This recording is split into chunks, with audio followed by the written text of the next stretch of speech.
So everybody, I'm brightening your day with a little bit of a masterwork of fine art here. I really always hated this development. It's right off of Bleecker between West Broadway and Mercer. It just vastly interrupts. It's like a Corbusier kind of thing that just interrupts the beautiful kind of pedestrian dwarf village of the West. That is the West. But they did throw some Picassos in there, so you know, to art wash the place, to make it a little, to make the ugliness a little bit. But they're giant, like concrete. That's pretty intense. Very art brute. And the thing that kind of changed my mind about these buildings, if you see the Brian De Palma movie High Mom, it's on YouTube, I think, for free. It's one of the best Robert De Niro movies and performances, I would say. It was before Mean Streets and Godfather 2. I think De Niro kind of gets, to be honest, I think he kind of gets typecast. I think he kind of leans into that for some reason, but High Mom, he's a little bit more like a Jean-Pierre Léaud. It's kind of like De Palma. I haven't seen all of his work. I'm not a huge De Palma head or anything. Okay, Ashley, thank you for watching. I eagerly await your good night, okay? Okay, love you, Ashley. But De Palma was sort of an American Godard or something. I don't know. It seems like that's what he was trying to do with this High Mom movie. So it's a pretty interesting kind of 60s pop satire, but it's got a lot of postmodern. But he uses this apartment complex throughout the movie as sort of a motif that Robert De Niro character, I think, is a photographer or a filmmaker, maybe. I think it's an autobiographical character. It's a alter ego for Brian De Palma, even though De Niro is kind of more famous for playing in Scorsese films and these kind of thug, gangster, violent, not articulate characters. I thought it was kind of more, I don't know. De Niro has made so many masterpieces, obviously, and you gotta love De Niro. But at the same time, I don't know. Does he have a whole lot of range? I don't know. He kind of leans on the same playable actions, I feel like, over and over again. He just kind of gets into kind of tough guy, kind of bully mode. And, that's what's been kind of interesting about watching these, like, Jack Nicholson movies. Or just seeing, I don't know, so, for whatever reason, there were eras and eras and eras of generations of actors that had careers like that, that had, you can watch Jack Nicholson's whole career, De Niro's whole career, Pacino's whole career, Dustin Hoffman's whole career, or Gene Hackman's whole career, or, the list goes on, Robert Redford, Paul Newman, it's almost like the actors were auteurs in that, like, they were able to make statements with the material they chose. Warren Beatty, it's like they made movies that they thought were meaningful, and they made a lot of good-ass fucking movies. And who do we have anything like that today? Is it Clooney? Clooney feels like he kind of self-consciously models himself on that era, but he sucks. He's not a movie star, as Tarantino said. He's not a movie star. He's a TV actor. He's a soap opera actor. No, I like Clooney. I'm just talking shit. I think Clooney has pretty good taste. He's back now that it's like DNC year. I think Clooney kind of sat out the Trump era. Clooney's been kind of in the background for like a decade or so, but I think he's trying to prove that he can still do it. Oh my God, I've got 5 likes. That must be Ashley liking it all from different accounts. There's no way I got 5 people, different people liking my Clooney insights. It's just it's a whole different thing when you're live. You feel like a pressure. Oh, it's 7 likes now. She can like them, but she can also take them away. Those likes could very, very well be unliked before you know it. So what do I want to... Well, it's Ashley watching, so maybe I should talk about Ashley. Should talk about all Ashley. Well, we'll talk about the movies that we watched, I guess. The film festival continues. So we're deep in the Eugene O'Neill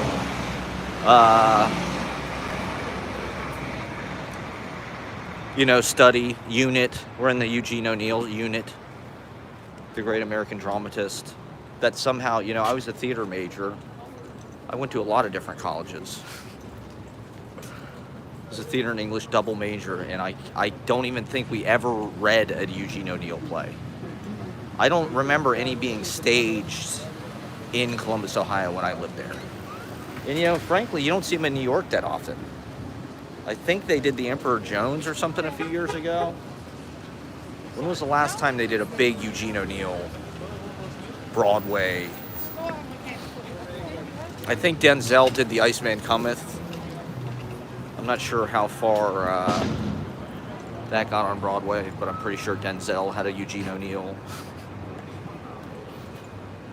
And so I'm unfamiliar with it. So just watching it, you're just kind of learning, like, what is this? Is there a reason why? Is it like, they still put fucking David Mamet on Broadway. Oh yeah, Ashley took oh no, okay. So now I have 9 likes. What did you just say? Vigilante Justice. I will send you my new book, Vigilante Justice, which now is kind of old. I was looking at it on the train. I think it holds up. I think the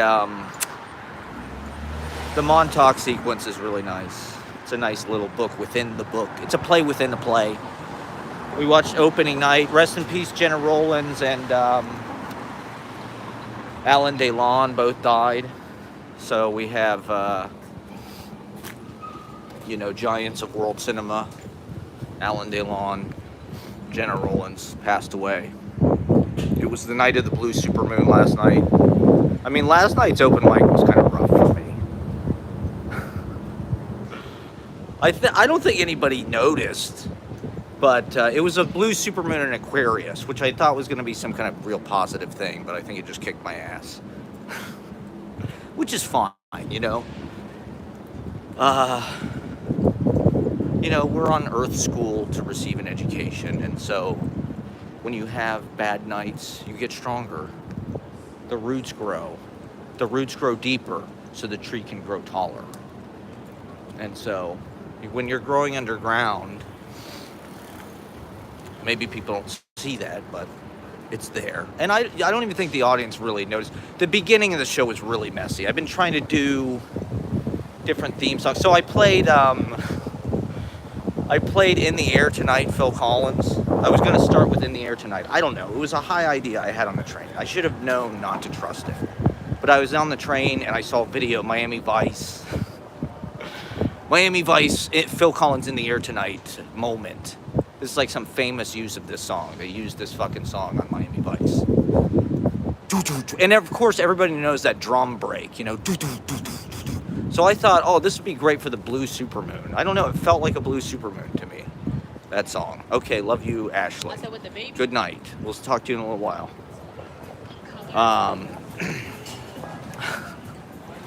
And so I thought, In the Air Tonight, this would be perfect to open the show. I don't want people to get tired of the Larry Sanders theme. And I'm kind of shaking up for August, We're on a road trip, so we're going to different cities by playing different theme songs. So, but my problem is I never rehearse anything. And that includes, I never rehearse my opening. I don't really know what I'm going to say or do. I have about half of an idea. It's sort of a faint notion in my head. And then I just... It always goes about the same. I keep thinking that I'm going to, perfect this. And I'm going to get so comfortable in front of the audience that I can just, create a masterpiece on stage in front of them. This is like my Valhalla. This is my city of gold. This is my fountain of youth. That I'll probably never find. I'm like some conquistador lost in the jungle. The jungle. And, but I keep searching. So last night I played Blue Moon, the song Blue Moon, on piano, which I didn't rehearse really at all. It sounded pretty good. But okay, so I started the fucking show with In the Air Tonight, right? Phil Collins. But I didn't listen to it beforehand. And the build-up goes on forever. It goes on for literally like 3 or 4 minutes, which I didn't know. In the clip with Crockett that I saw on TikTok from Miami Vice, you know, the drums came in after like 50 seconds, which I thought, okay, that's a long time, but I wanted to like build with the audience, and I was gonna like do some fun shit with the lights. And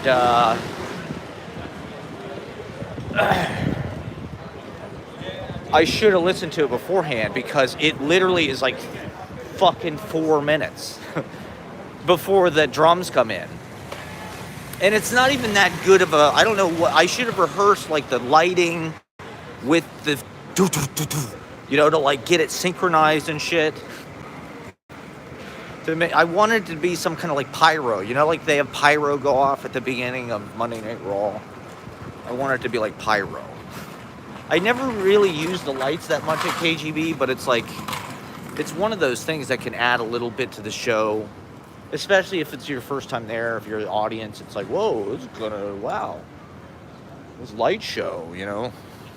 It's Deus Ex Machina, you know, it's like showing the hand of God. That's the opportunity of theater. It's like if you can be the voice of God in that little proscenium and turn the lights off and, you know, do kind of crazy shit with them.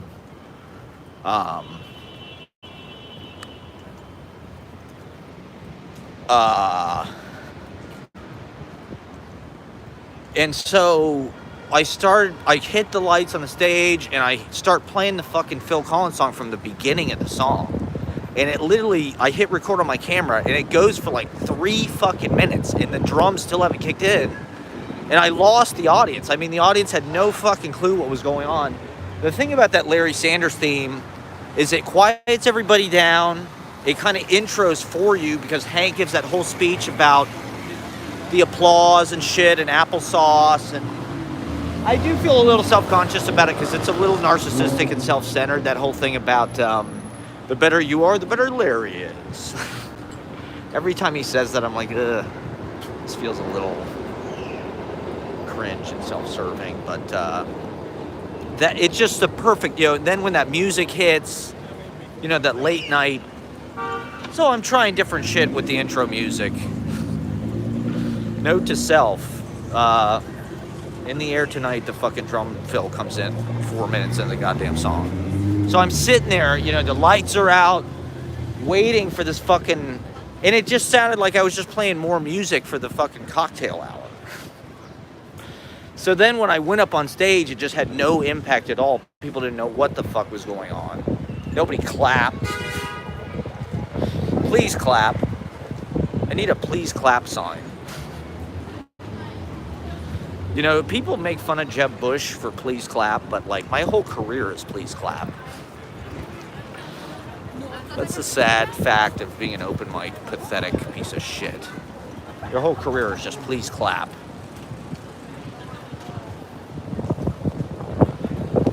Well, we're trying, goddammit. Who knows? You never know. You never know.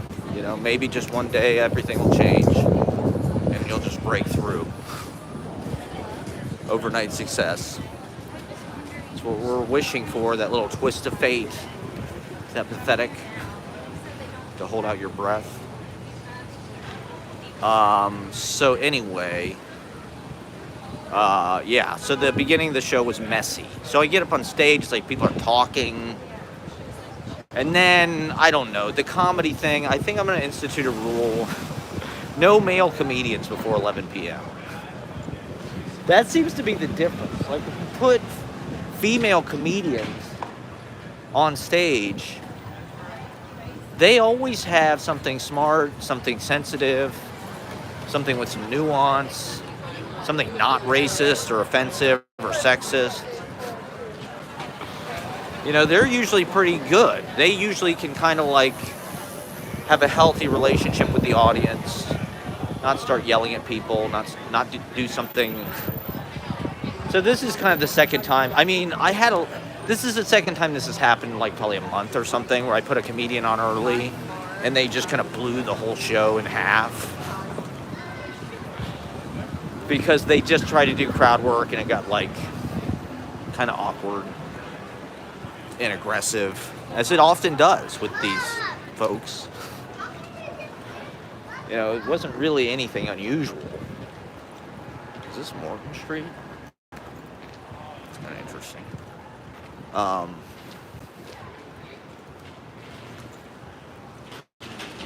When I first came to New York, I remember this corner. This was Matt Umanoff Guitars, which left a couple years ago. But that felt like, oh yeah, Greenwich Village, Folkies. There's Matt Umanoff Guitars. There's like this guitar store. I'll bet Bob Dylan goes there. Or, you know, who's that guy, John Sebastian. Different eyes see different things. Wow, how profound. I'd rather have realize graffiti than different eyes see different things. The graffiti in New York has gotten so bad. I can't even stand it. It's so corny. I wish they hadn't invented it here. Okay,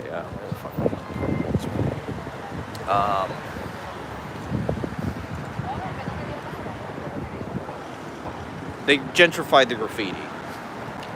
Now it's all like wannabe. It all feels like wannabe influencer shit. It all feels like Rupi Kaur. Feels like Rupi Kaur like became Banksy and is doing bad graffiti all over New York. Just Rupi Kaur doing all this banal poetry on the sidewalks. I guess we're in the age of Instagram poetry, so why the fuck not? Why not fucking airbrush it on the, stencil it on the goddamn 7 Souls Deep? I'm gonna keep complaining about the bad poetry until it stops, okay? That's my job, to get on YouTube and complain about bad poetry to a rotating group of outcasts. Yeah, my YouTube numbers are way down. My watch hours are way down. They're plummeting. So I think I have like one person that watches me at a time and just becomes like obsessed. And that's how my like viewing hours go up. And then eventually the person gets burned out probably. Let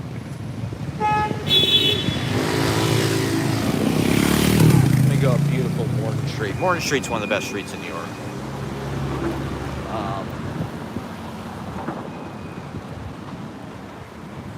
Let's see. Okay, yeah. So I had all these fucking signups for the open mic. I had more signups last night than I did the week before, and the week before it was fucking packed. So I thought, oh shit, you know, maybe, you know, things are kind of building. We're gonna have a big turnout, and you know, to be honest, most people didn't even message me. Usually when people flake, they message me. I'll get like a bunch of messages of people, hey, can't make it, sorry, blah blah blah. And then I can kind of, you know, these things are weirdly like, I don't know, people are like connected, or like they are weirdly like everybody kind of decides together. You know, like I know if a couple people cancel, then I know that like probably a bunch of people are going to cancel, because I don't know, just like biologically whatever's going on in the community where we live, just like the way we kind of live our lives in kind of a harmony or unison or something, or like a pinging off each other.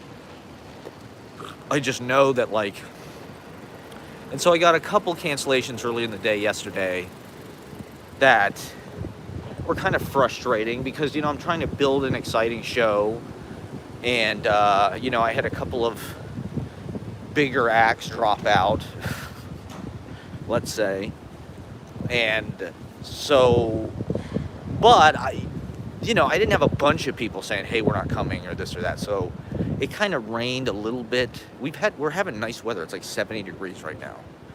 But the temperature kind of dropped, and it started raining like at 6 o'clock yesterday. So I think that was one of the reasons why people put the brakes on. And just being on Monday, it's a tricky day to do because people have to work coming off the weekend. Like, not that many people want to go out. They'll probably have other stuff on other days of the week. People are drinking less, with good reason. I mean, alcohol is so bad for you. It's so expensive. I don't blame people. So, like, trying to push the 2-drink minimum every Monday and try to get all these people in, it's like,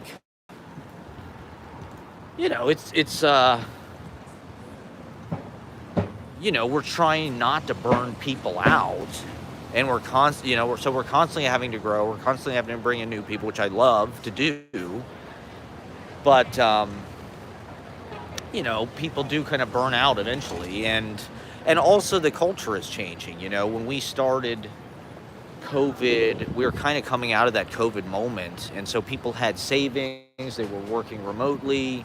There wasn't a lot going on. A lot of places were still closed. There weren't really series up and running. Now it's a couple years later. Everybody's out of their fucking savings. The inflation is cooling, but that's because nobody has a fucking job, or like people just don't have any money anymore. I still haven't been to this goddamn Braden Carter airmail place. So it's like, I don't know. People are not staying out as late on Monday night. New York is becoming less late night place. Everybody's got to get up early, work. They're at home on TikTok. They're building a social media following. They're working on that. So, the dynamics are constantly shifting. We're constantly trying to adapt. The fact that we're able to get as many people as we can get week after week after week, I think I'm very grateful for that, and like, I'm thankful to this place called Daddy's. Daddy's. Oh, I was telling Ashley about Daddy-O's. Maybe I'll talk about Daddy-O's. We watched the movie Happiness this weekend by Todd Solondz, and it was something else.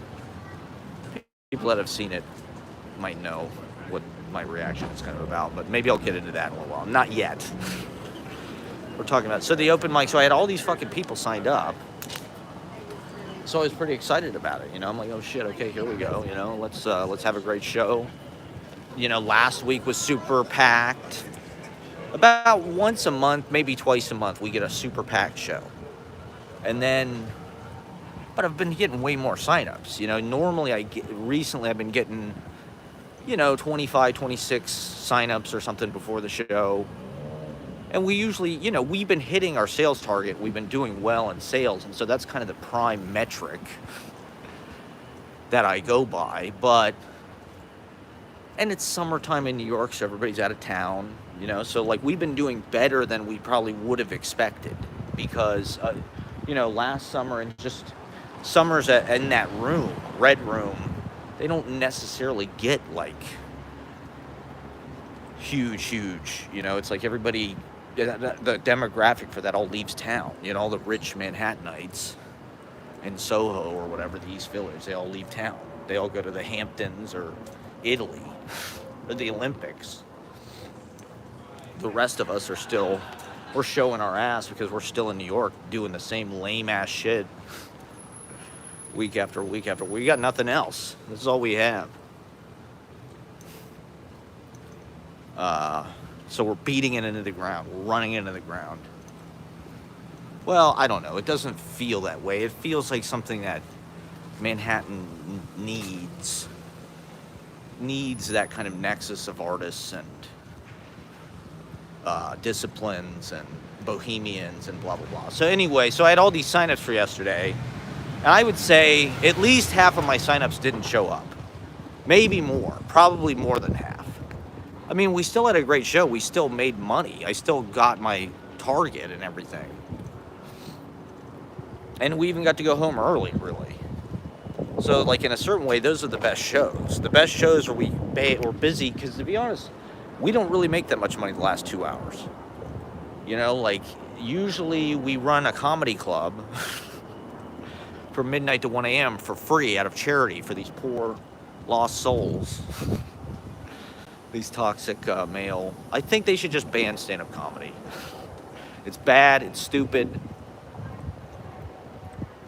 It's giving, you know, people with like an illness an excuse to be dangerous and deranged on stage, and to act like they deserve some kind of like validation or attention, some kind of like, why should we listen to you on stage? You know, all these comedians, they are so bullish about protecting. What the fuck are you saying? Shut the fuck up while I'm talking. There's one mic.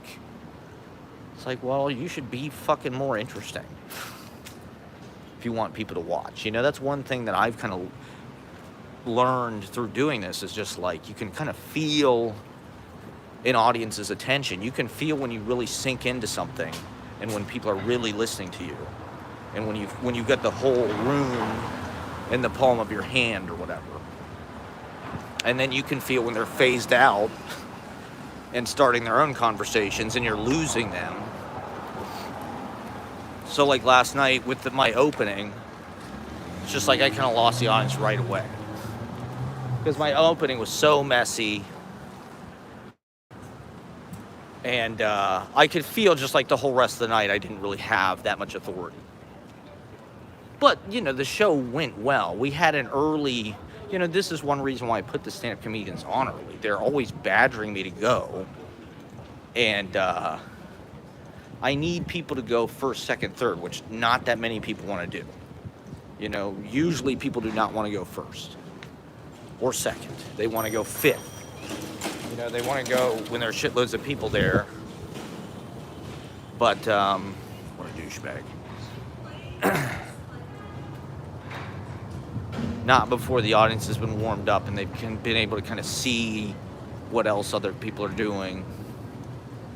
And so, you know, I try to put those first couple slots maybe for walk-ins or people that I know can kind of do a good job and hold the audience and break the ice. You know, if somebody's bad early, it can kind of torpedo the whole show, but I don't know, you're just throwing energy out there for the first couple people to just get things rolling.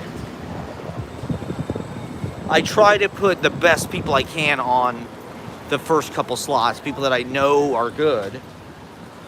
But, you know, I've also got a number of regulars who are there every fucking week. And they have to be working somewhere. And even though they, you know, so it's tricky because I'm trying to do the best show I can do. And I want to put the best acts on when there's the most people, so everybody who's there just has a great time and tells their friends about it. Hey, you got to go to the show, because, you know, the talent is really the thing that makes it interesting and makes it different, I guess. You know, the privilege that we have is that we are in Manhattan, in New York City, a cultural capital, and so we have really, really exceptionally talented people. Maybe the most talented people in the world, to be honest.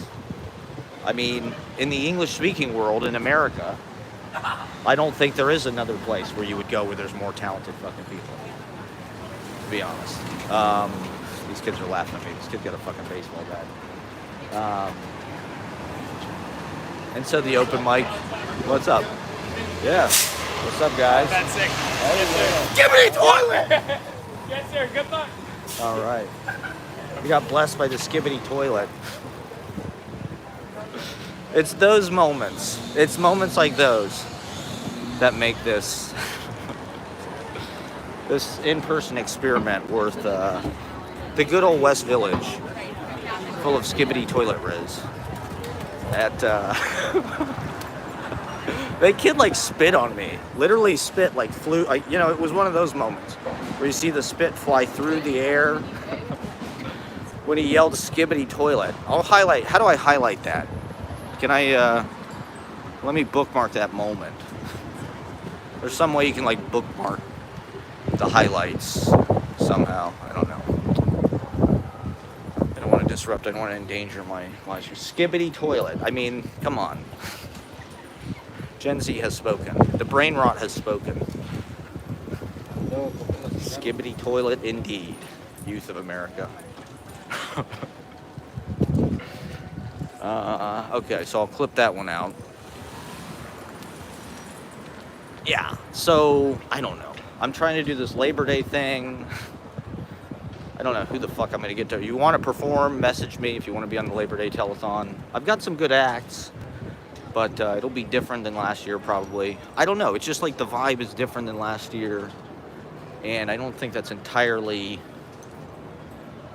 because of any, I don't know. It's just like the world is different, you know? I don't know. Is it because I'm older? It's because I'm so like domesticated and such a homebody. I just feel like the world is more, well, I don't, you know, it's like doing this, when we started doing this, a lot of people had moved from into New York after the lockdown, were like very young, that they were 22, 23, 24. They were Gen Z. They were sort of like the new wave of artists in the city just beginning, you know. Now everybody's a couple years in. They're a little more, they've developed, they've grown up. And so that includes like the open mic, right? Like we had this kind of we've had generations of people who sort of come in, bond, you know, they're on the open mic for like a few months or something, and then they sort of grow into their own open mics. They start their own open mics. They start, you know, magazines, etc. And so it is like seasons of develop, and I'm getting older too. And so it's like, you know, we still have new people coming in to KGB and the open mic, but I'm older now. And I don't know, it's just the way my own life is working right now. It's not as easy for me to make friends. It's not as much of a social, you know, when I think about the difference between like the people I met early on versus now, it's like there was more kind of social time outside of it.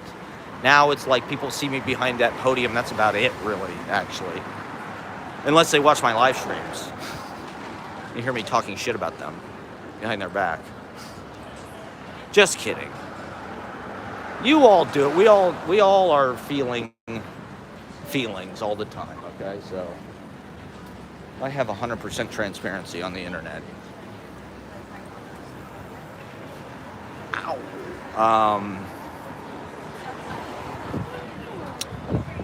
I know people love to hear me talk about the fucking, well, I don't know. This is as much for me. And it's a sort of a diary and a way for me to kind of hash things out. And this is what it's going on, and this is what I'm kind of, you know, trying to unpack and describe and portray. You know, this is I'll probably write a book about it, even though this is sort of an ongoing book about it. You know, all of my work is also sort of notes toward a future work. You know, I could go back when I'm old and write about my younger life. You know, I could write city life all over again, except from looking at it, you know, from the future. Why is there no one sitting at these tables? It's kind of odd. Anytime you see a good seat in New York, you kind of have to be like, wait a minute, what's wrong with it? Why is there nobody at this? Why is there nobody on this train car? Why is there nobody at this bench? Somebody take a shit on it.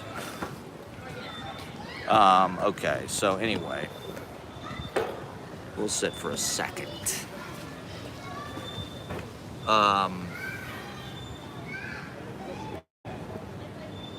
You know, I'd love to be an academic, but I do feel like this is a vitalizing force. It's still vitalizing. There's still new people coming in. You know, it's their first performance ever, and they get, you know, they'll get sucked in and they'll become exhibitionist narcissists like the rest of us. Well, I also just want to talk about open mic culture in general. I saw this clip from Adam Friedland's show where he was talking about how there's a guy at every open mic who like holds court, you know, to like all the other comedians like listen to him. There's some weird old guy who gives them advice or like tells them how to fucking do it. And I've sort of seen that guy. You know, there's like the guy who's kind of stayed too long at the open mic party or something. You know, there's like 45-year-old people that have been doing it for years and years and years and years, and they never got out of it. You know, so it's like, was open mic, if you're doing it your whole life, is that just pathetic? Like, aren't you supposed to grow out of it at a certain point, or what's next? What's beyond the open mic? Is it just like a circuit for people that aren't talented? You know, or who aren't maybe not being not talented, but having the whole package where you can market your talent and market yourself as a product. You know, it's like you have to kind of, especially now with the influencer thing in poetry, it's like, right, the MFA programs, it's like you kind of have to have it all. You got to have some kind of identity. You got to be good looking. You got to have a brand. You got to have an online following. And,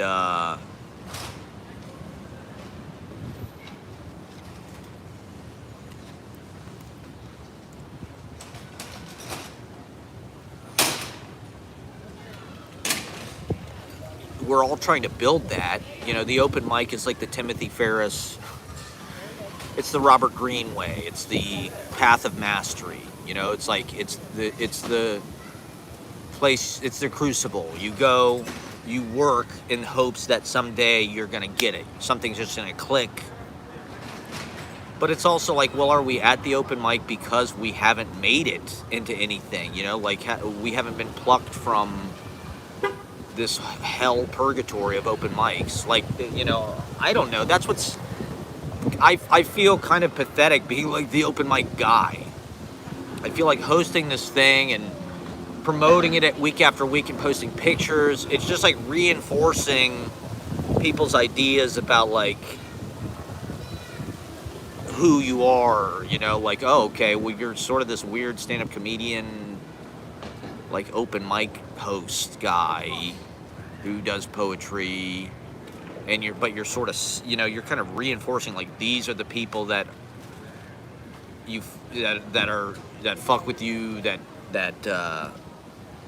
you come to your show. Are they the cool people? Are they the hot people? Are they the good poets? Are they the good comedians? Are they the good this or that? You know, they do kind of like sift into these different scenes. You know, and then there's the whole professional landscape of people who are actually making money and actually have a life, you know, where they're on tour, or they're on a circuit, or their book came out, or, you know, they're on fucking, they have social media following. And, with poetry, I don't really feel like it's like, I think it's healthy. I think poetry open mics are generally, that was like what was shocking to me about when I started doing stand-up open mics, because the culture was so different. The audience, people were not supportive of each other. There was no sense that like we're here to do a show. Everyone is just like the worst audience you could imagine, because they're not trying to laugh at all. They're not there to enjoy it. They're there to get their 5 minutes, to get their time in the gym, their work, you know, to get their reps in, basically. And they're really not supportive of each other. They'll make fun of you. They'll go up after and make fun of you if you're like weird or something, or if you say something weird. You know, like that guy did at the Gong Show after I went up. He was just like, he made fun of me. It's like, I haven't really, you know, people sort of might make fun of me from time to time at a poetry open mic, but not really. You know, they won't like fully body you to look good in front of the audience, generally. I don't know, unless you do something really stupid and offensive, then I suppose they would. But if you're a white guy, they might. But comedy, it's just like, they don't want you around. There's way too many comedians already, And the whole thing is just, I do think that it's like reinforcing a mental illness or something. I don't think it's healthy. I'm getting sick of the comedians going on stage and acting like they have the right of way or something to be offensive, to be unfunny, to be uninteresting. You know, like at least go up and say something fucking interesting. And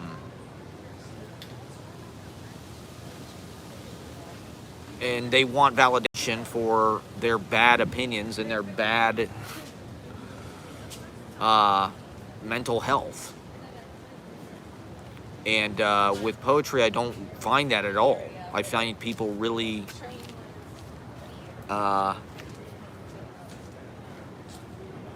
supporting each other. You know, you go to a poetry open mic, it's almost like that is the end in of itself. You know, it's like this is the event. You know, we're all here to listen to each other.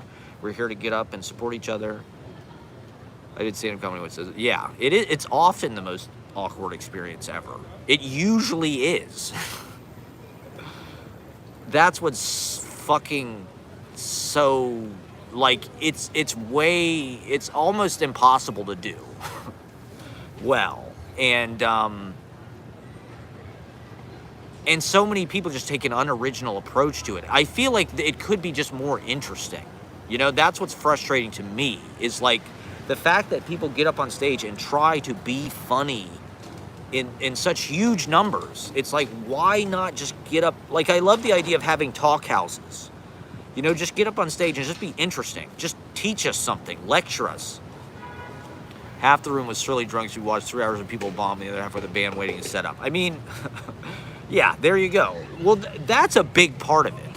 You know, I feel like the art of stand-up comedy is really as much an art of crowd management and call and response. Like, I went to this show last Thursday at this new comedy club, Fear City, and that was what a comedy show is supposed to be, because the audience, there was this rhythm where, like, the comedian sort of has this pacing in this form that the audience understands is like set up punchline, and they understand their part of the script and when they're supposed to laugh. And like with Mondays, that the open mic that I host, it's like the audience doesn't have that script. You know, the audience isn't there to like spend an hour in this kind of group hypnosis where it's like blah blah blah blah blah, ha ha ha ha ha, blah blah blah blah blah, ha ha ha. And it's like, that's really what comedians are practicing and becoming good at, is that kind of like management of that rhythm. So many comedians have the same fucking pace. Everything is paced out. There's space in it. And, you know, when I started doing it, I was just doing this, where I just get up on stage and just blather until something funny, I hope, happens. If it doesn't, I don't really give a shit, because that's the other thing that mystifies me about it. Is like, why are all these people obsessed with being funny? Like, what is so good about that? Why does Tom Brady want to be funny? Why does fucking, you know, these people that are like, in Manhattan, I feel like it's all analysts, it's all consultants, it's all finance people in the audience. And they are interested in this for some reason. They're interested in insult comedy, in aggressive, judgmental, like cutting kind of barbs and shit. I don't know. But like, I am with the Monday thing. I'm really trying to like provide a space and some kind of hybrid, you know, where it's like, it's not, it can, you know, stand-up comedy could be really interesting. Like when Janine Grollo goes up and reads out of her notebook, or Sandra Bernhard or whatever, it's like they have really colorful, alt, kind of like countercultural things to say. It's like they're hippies or something on stage. I never really see that energy anymore. I see a lot of judgmental, homophobic, borderline, you know, everybody's trying to like talk about race or sex or whatever it is, and they just are, they reinforce the bad attitudes of it. And so you know, there are people that get me excited about it. They're usually not stand-up comedians. They're usually writers who kind of do like a talking style. That's what I'm into. You know, I wish there was more of that, where it's like you're a smart person, you work on your articulation kind of like for a living because you're a writer, you're a poet. Comedians are doing that, but it's almost like they have to do it in the most plain spoken, like parsed out, like a lot of it is about the exact word choice, and like the audience has to like, you have to set them up and knock, you know, like there's a whole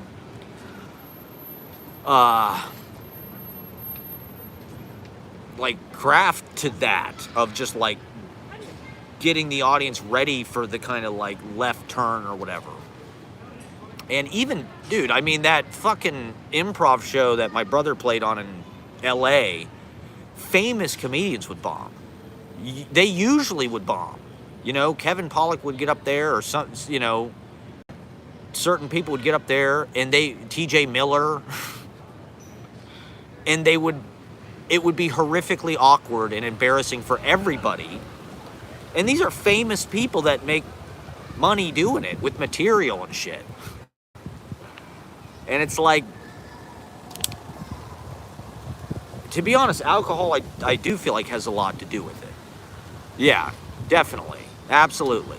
With most comedians, you can kind of hear the rhythm of whoever they're imitating under what they're doing. You can hear like Chappelle or Bill Burr, or you can hear kind of like somebody who has developed their persona and their character. This guy, this MC at the Fear City thing had a good way of describing it, where he said he was trying to prep the audience for like being offended, because this is the minefield now. Is like, this is why comedy is such a battle. I mean, Trump is a fucking comedian. He is essentially a stand-up comedian. And so all these people are sort of like, you know, Shane Gillis or fucking Kill Tony. They're all sort of like cut from the same cloth or something. They're like little minions of that. And so stand-up comedy has become this kind of like right-wing Rory Scovel. Okay, I'll check that out. I'll check out Rory Scovel. Yeah, I mean, there's definitely, it's one of the reasons why I talk about this is because it's like a booming era for stand-up comedy. Like, I don't think it's ever been bigger. And there's a lot of people like Nate Bargatze. There's a lot of people that are doing stuff that in the mold of what I'm talking about are doing it like I think Bill Burr is fucking funny as hell. But I'm also like an Irish angry guy. So I identify, I guess. I feel represented. That's representation. You know, Bill Burr being pissed off and his sort of Irish. He's like, you know, I love Dennis Leary. Dennis Leary was like one of my, I still laugh my ass off at Dennis Leary. But it's an interesting time because, and so, you know, I'm trying to weave poetry, literature, because comedy is a literary, you know, this is something Louis C.K. talks about. It is a literary, you know, the fact that it is the precision. Yeah, that's true. That's his character, you know? I mean,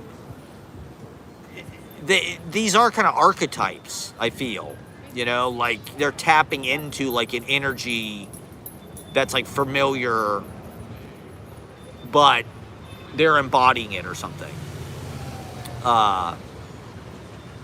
That's the part about comedy that I feel like gets overlooked now, is like the comedy, the character part of it. So this guy, this MC at this comedy club was like, these people are just badly drawn cartoons, like trying things out. You know, some of it'll be, you know, all over the place. Just don't take it that seriously, really. You know, it's meant to just be funny. It's meant to bring good feeling. You know, it's meant to make you laugh and make you feel good. That's why it's so weird that it's like coming from this like, you know, kind of like dangerous place, or like hostile place or something in some ways. And yeah, the idea that they're badly drawn cartoons, I think that's the part that people kind of miss. You know, there's not really, they all kind of have this like, they're just jocks, you know, they're just like bros, sort of nondescript looking. They're hype beasts. They all look like hype beasts. You know, they all have like white shoes, like khaki looking white jeans. Everybody wears these like white skinny jean, like khaki fucking fast fashion. They're probably polyester or something, like stretchy. And then like a designer t-shirt that probably costs $40 or something. It's just like super normal clothes, but they're like, that's not really a character. You know, that's just like, you want to be like the bully on the playground who makes fun of everybody. You know, that's the energy that I see now through a lot of stand-up comedians. Andrew Schultz, or it's just they're like the mean people from fucking high school that like you didn't like. And you know, I like people like Emo Phillips, who were, you know, probably outcasts and eccentric, you know. Yeah, so we had a lot of people sign up. We had a lot of people flake. That's par for the course. But, all right, what else? Yeah, I'm disappointed in stand-up comedy. I just wish that it was, and I'm kind of having an identity crisis, because now I'm like realizing like I really did have this like fully fleshed out life like as a poet, and kind of like I like with poetry you really are slotting in every syllable in like a very specific way, and it's almost like you're working more on a grid. You know, you're thinking about it, whereas like with comedy you're definitely more conscientious about, I'm trying to sound kind of like I'm just talking to people. It's not meant to be like a piece that's like, well, you know, it's like it's meant to just be like a monologue that you're delivering, or like a poem is like the voice can be something else, or it's sort of an unidentified voice, or there's like a frame that you're kind of putting it through. And my frustration is that there's no mass media audience for that. You know, I'm trying to like I'm trying to create a mass media audience for poetry. That's like my deep goal. I think the culture is ready for that and like wants that. But I think poetry has the same problem that comedy has. They have the same problem, which is like the things that succeed are these kind of like very legible, very immediately understandable, like you're saying, kind of imitations of something that already works. And so, you know, trying to get comedy to have the content of a poem, or vice versa, have a poem have the content of something like stand-up comedy. You know, when I look at like the form of my books over the last, 4 years, get my new book, Vigilante Justice, from Rockcore International. It's got a special fold-out cover. They're these long, kind of, they're just these Eugene O'Neill-like densities of run-on text. It's like, that's me trying to do a podcast, trying to do stand-up comedy, trying to do a long-form, more kind of like speech, but full, like with the density of poetry, with the, the artistic versatility of poetry. There's a lot of interesting things that happen in comedy, It's just weird how banal, like the Netflix is a joke comedy festival that's like everywhere in our culture it's just so like bland seeming, and there's this weird undercurrent of like violence and like sanctioning violence, like the comedians getting slapped, Chris Rock getting slapped, Chappelle getting tackled, where is that coming from? And to be honest, it's kind of deserved. Like last week, I thought we had a really healthy reaction to the comedy from the audience. The audience was giving blowback, and it was very specific. It was like women in the audience. This one comedian has a joke about he's an older guy, so he dates old women, and he talks about how his sex life is like National Geographic or something, and women, his, how it's like exaggerating old women's bodies or whatever. And so the women in the audience were like, boo. They were nice about it. It's like, I think that's totally fair, and I think that's what needs to happen. That's like the frustration for me, is like there's something needs to crack open with the comedy. They need to have, like, it's not just a place where you go to uphold your bigoted fucking point of view or stereotypes or whatever. It's like, how many fucking jokes are based on stereotypes? At least invent some new stereotypes. It's like, that's your job as comedians. To stereotype people in new ways. To notice, new types of racial deduction or gender reduction. No, I'm joking, of course. The New Yorker had a fucking comedy issue. Their comedy issue just fucking came out. So I'm like, yeah. I'm like, why is the fucking New Yorker... The New Yorker doesn't even have a poetry issue. They don't even have an issue where it's like, hey, we're going to write... They did an article about Matt Rife. The fucking New Yorker magazine, okay? Of, Joe Gould's Secret and Joseph Mitchell and Dorothy Parker and James Thurber and Gay Talese.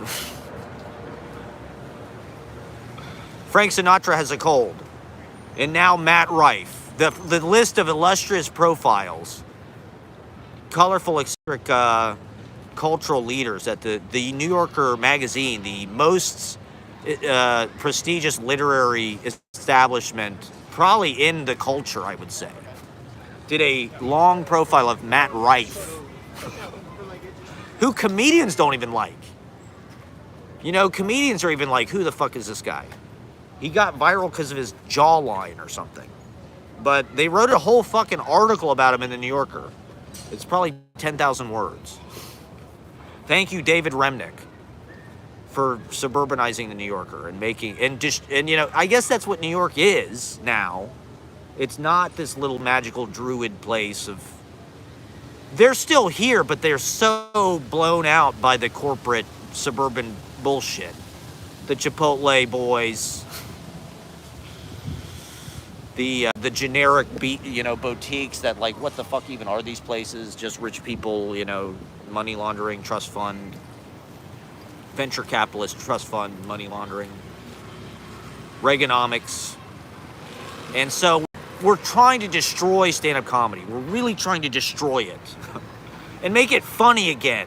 Make stand-up comedy funny again. Or make it eccentric, make it colorful, give it texture. It's so minimalist. It has the same ugly ass texture as like a fucking Skims ad or a fucking a fucking Uber Eats. It's like an Uber Eats font. When I see Matt Rife, I just see Uber Eats. How do comedians make money, or how do poets make money? Well, that's the other thing, is like, by getting into the stand-up comedy space, I feel like we could create some kind of visibility explosion. Like one of our open mic acts was just on Kill Tony, which is a famous open mic, basically.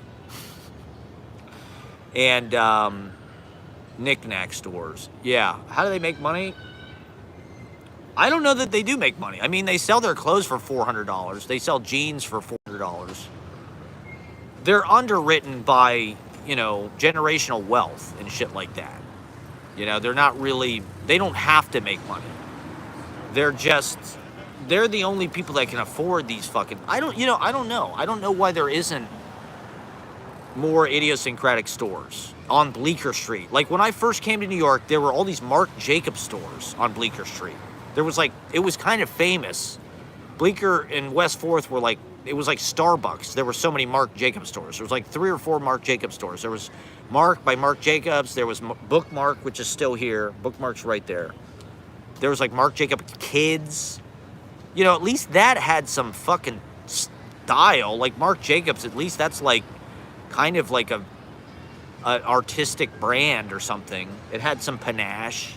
Like I couldn't tell you what Sandro is, or Mage, or Page, or Blue and Cream, or Hudson Grace, or any of this shit is. Other than like kids from the OC whose parents gave them a bunch of fucking money to start businesses because they, you know, they want to live in New York and cosplay that they're designers or something.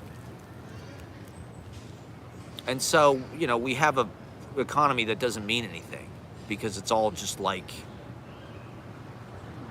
it's all pay to play, and you know, the money is inherited and shit. So those are the only people that can pay to play. Those are the only people that can afford to pretend like they're bohemian in New York, or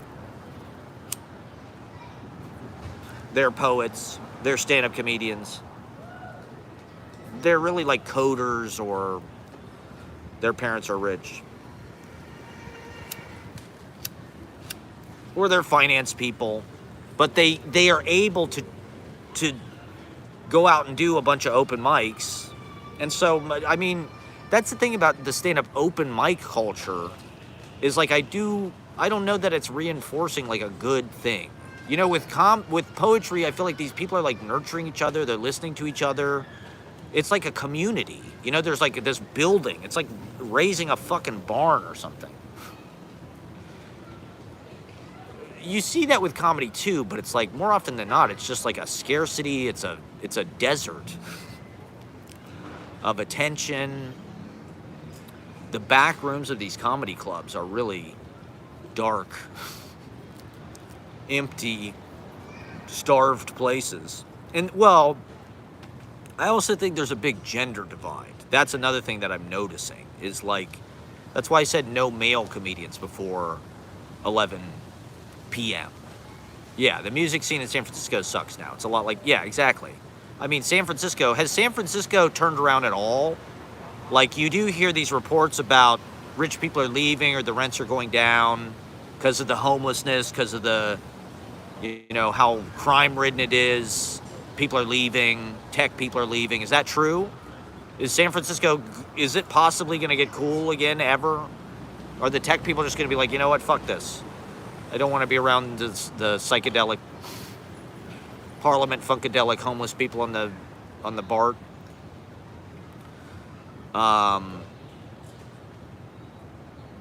Yeah, so it's like, there are definitely certain people like Sparrow, you know, there's magical people all around. Oh, the tech people left since they remote work now. Okay, so is it affordable?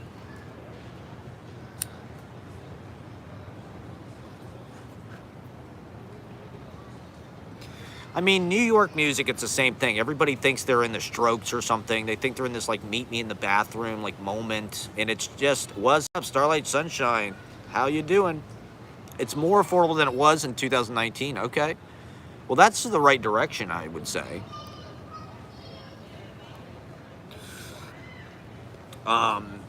Does San Francisco feel like plugged into, I don't know, like, you know, the international circuit or something? Like, New York is like, the punk scene here is awesome, but the electronic music scene is pretty awful. Gatekeepers everywhere. All right, Starlight Sunshine doing rad. Sweet. That's surprising. I would expect the electronic music to be good.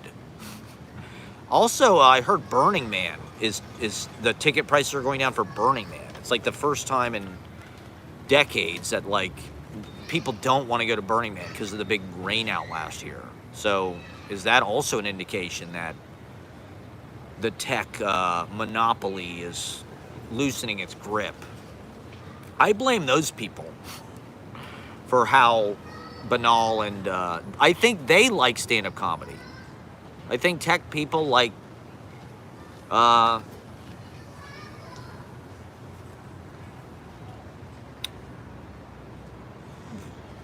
Twitter is leaving for Austin.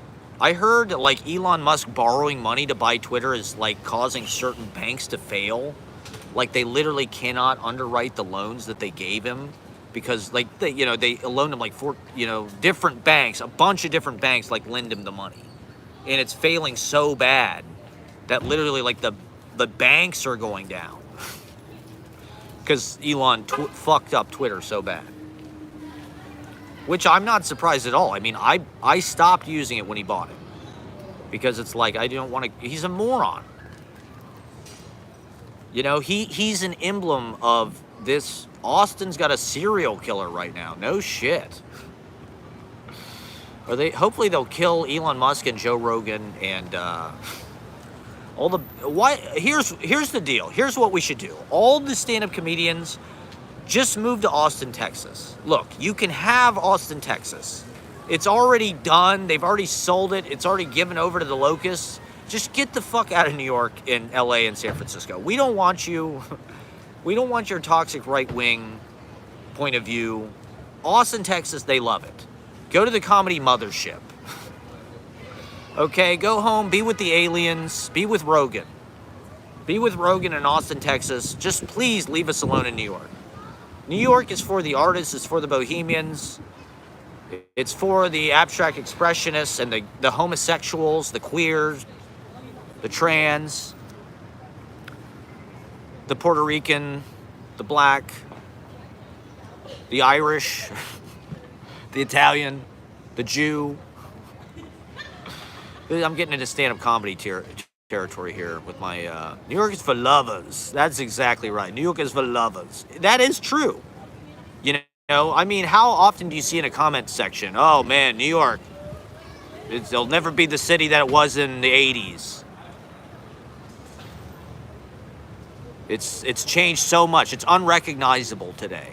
It used to be a city full of creative people, criminals, drug addicts, heroin addicts, prostitutes, homeless, violent homeless people, violent, perverted, highly sexual,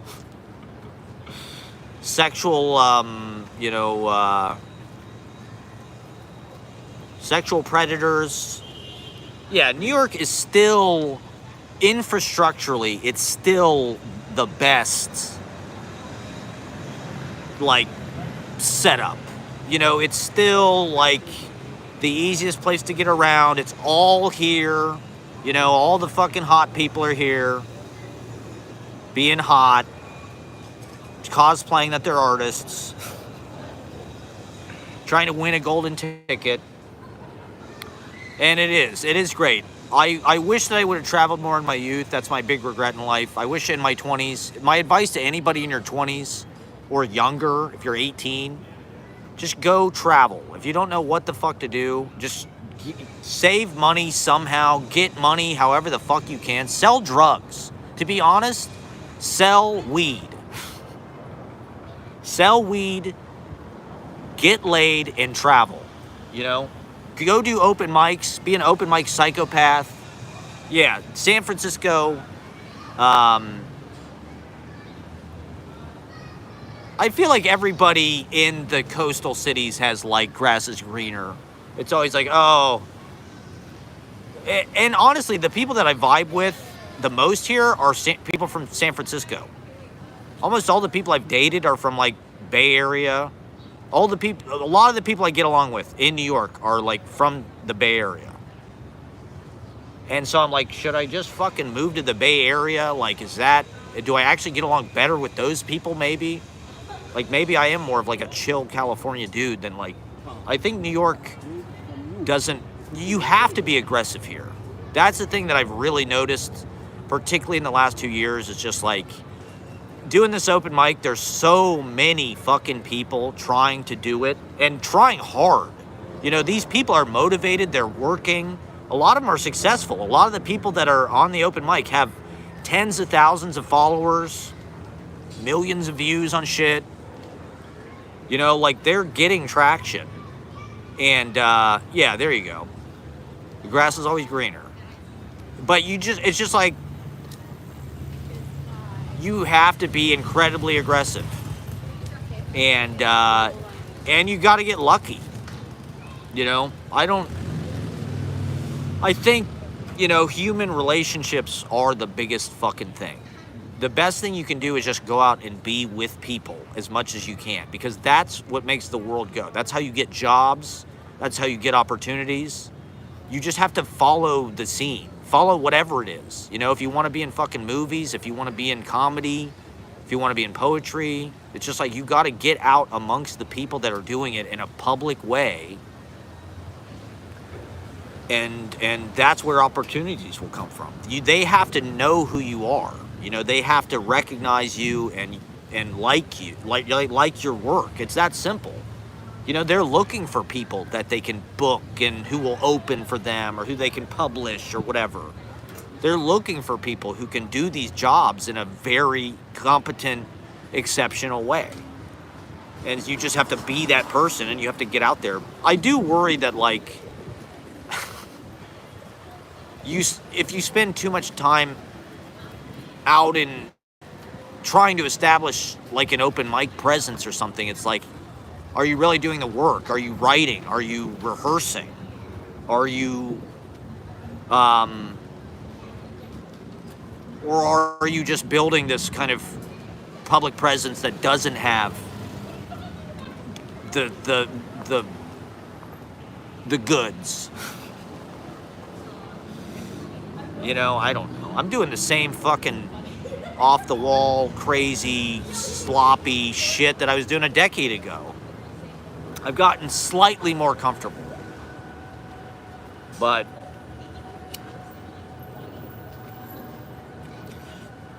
I mean, the other fact of this is like everything is for the internet now, and we're in a gold rush of fucking content creation. Like, if you're trying to be in the entertainment business, like, the smartest thing you can do, I think, is just make content all day.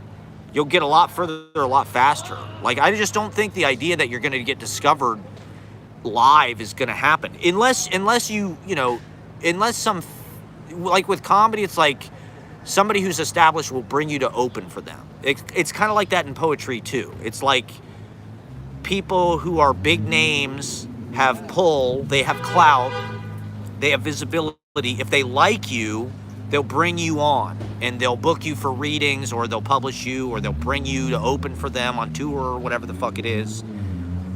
And but you also should probably just build your own fucking audience on the internet. Like, that is honestly, like, I think even the entertainment industry knows it. These major studios know it. The networks know it. Like, some of these fucking comedians from the open mic get 1 million views on a Instagram reel. That's as many people as watch the fucking Tonight Show at this point. And that's from one person's fucking social media account. It's like, that is the business now.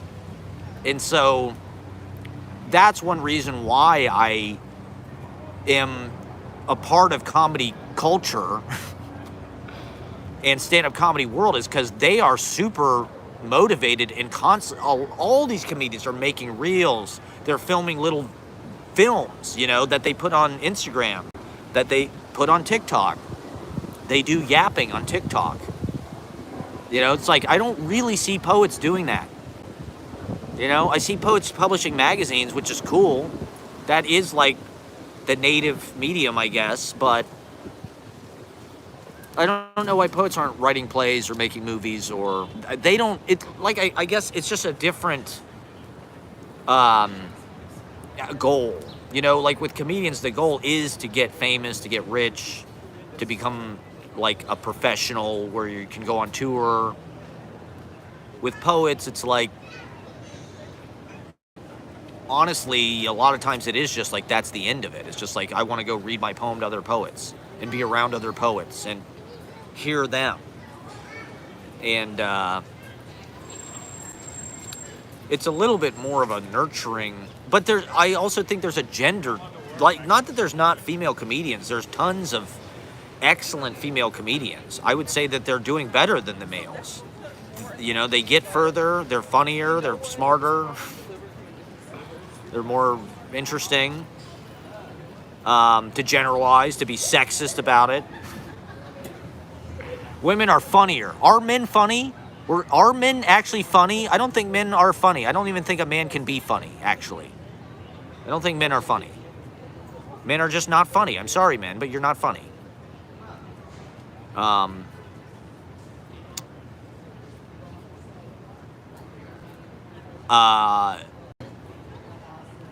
So, like, with poetry, you know, to be honest, a lot of the people that attend poetry open mics are, like, smart women.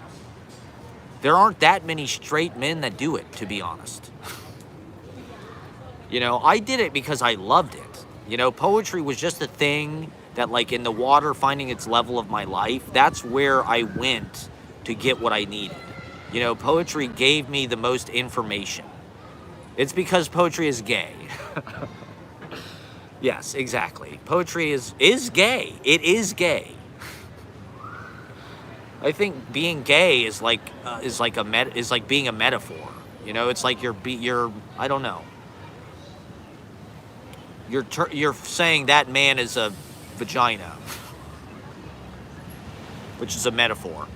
Yeah, that's right. I remember. I was in poetry class with your sister at Ohio State.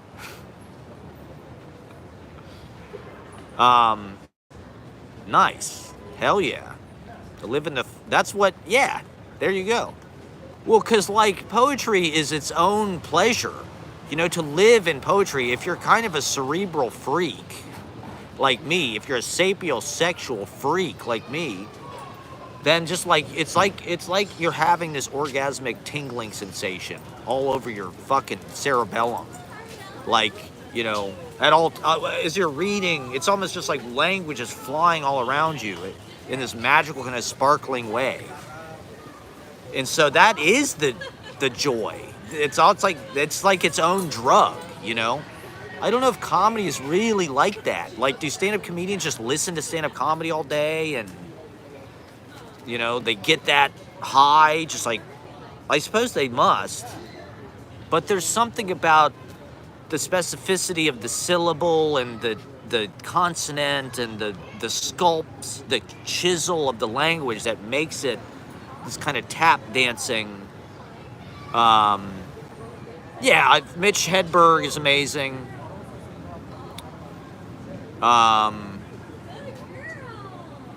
Like, don't get me wrong, comedy absolutely has, like, a central place in our culture, and there are people in it that are, like, as great of artists as you will find in anything.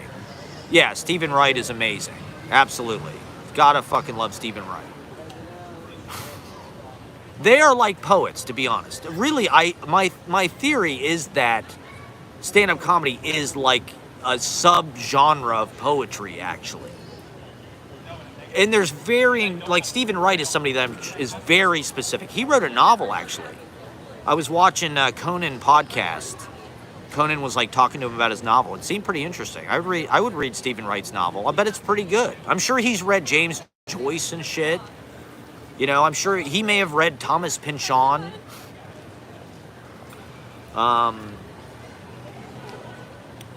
Like, there's definitely comedians that I get excited when I see a comedian who's working on that level. Like George Carlin, or you can see somebody who really is taking their verbiage very, very seriously and meticulously and specifically. That's what I'm looking for. You usually don't find that. You know, comedians are almost like more poets than poets are. Comedians are lazier, they're slobbier, they're more depressed, they're sadder. They're like Pagliacci. There you go, Stephen Wright. Oh, he's amazing. Stephen Wright he's an essential household icon. You know, it's like, we need Stephen Wright. If Stephen Wright didn't exist, we'd have to invent him because he's so perfect. He's a cartoon, right? He's like, his voice, his hair, his, like, army guy jacket. He dressed like Taxi Driver, kind of. He looks like, you know, the Unabomber or something. You know, he looks like he's like the crazy guy at the post office. Comedy used to have more of that. But he's got such beauty, you know? He kind of reveals all this beauty. And that's kind of this amazing, and he's one-liners, right? I mean, the one-liner is like a haiku. That's the other thing that, like with comedy, it's like you have these different sizes. You know, you have one-liners, you have shaggy dog stories. That's like the long poem. You know, the one-liner is like the high bun or whatever. And in poetry, you're always trying to think of good lines too. You know, my books are really just like a compilation of good lines. You know, chronological good lines. You're always trying to think of a good line, something to say. You always got to have something to say, you know? You got to get up on stage and say something smart in front of people to get your little fucking treats, to get your little validation nugget because your parents didn't love you. Or whatever, I don't know. Who knows why the fuck we do this? We need lives that are full of beauty. I get juiced out on beauty. I get completely flushed with intellectual beauty. This is my hymn to intellectual beauty. And that's why we live. You know, we live for that. You know, art gives that to us. It gives us the juice. It is what we need. It's weird that we're in this landscape where it's like, yeah, puns, there you go. That's another like poetic subset. I would say a pun is like a form of fucking poetry or whatever. And so we need, it's weird that it's like monetized and it's like fucking gamified and marketed, you know, because going to the open mic is this very natural vaudeville cabaret thing where it's like you're kind of, it's an assembly line of like attention, you know, it's a holy thing to give somebody your attention and to subject yourself to listening to them for 5 minutes, to witnessing them as a person, the little shard of their privacy and their intention and their thoughts and you know, the prism of their interpretation of experience, how they shape that into, you know, aesthetic information for us.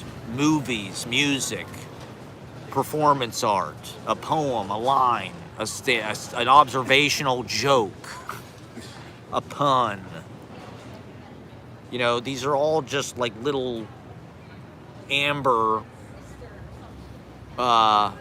crystallizations of some experience or thought or moment or epiphany or,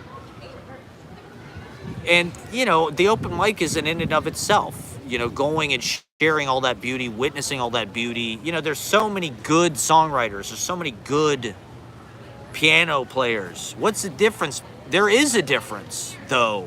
Somebody like John Prine, right, I think the first open mic he ever played or something. Like Roger Ebert there, Chris Christopherson was there, and they're like, Jesus Christ, this guy's a fucking genius. Who's this singing mailman who's a genius? I don't know that I've ever seen anybody that had that effect on me as a performer, to be honest. You know, I see people all the time that could be famous and like are almost there. But I do think that it is about making a product out of yourself. It's like you gotta have the right clothes, you gotta have the right look. You gotta have something that you can sell. You gotta have a movie, a special, jokes, 5 minutes, you know, a character that people identify with or that speaks to them. It's a mystery to me why certain art speaks more to people than, like I was watching this interview with Liam Clancy. He was talking about Bob Dylan, right? When he first moved to New York, he just said Bob Dylan had it, right? It's just like his music you know, it said things that everybody wanted to say but couldn't. And it's like, who does that? Do you know anybody that can do that? I feel like I know a lot of people that do that. Does anybody do it with that, you know, like streamlined kind of potency? Like that's a big factor. It's like, can you do it immediately in something that they can sell? Can you do it in a viral video, I guess, or getting people to watch you stream, or you know, Sabrina Carpenter. And you can't just cry sour grapes if you're not able to do that. It's like we're all trying to figure out how to do that. How do you write a great song, a great poem? How do you write Howl? What's the difference between Howl and every other fucking poem? You know, like, why is Howl? Howl is probably famous because of the title, the first line, and the circumstances around it. You know, the title is immediately, like, affecting and vivid. You just hear that title and it's just different. You know, it just has that. It's like the lightning bug and the lightning, right? Like, Howl has the lightning. And then the first line, I saw the best minds of my generation destroyed by madness, starving, hysterical, naked. It's like that's. And then there's lines throughout it that kind of are famous and that people know. But really, people probably only know maybe the first part of Howl.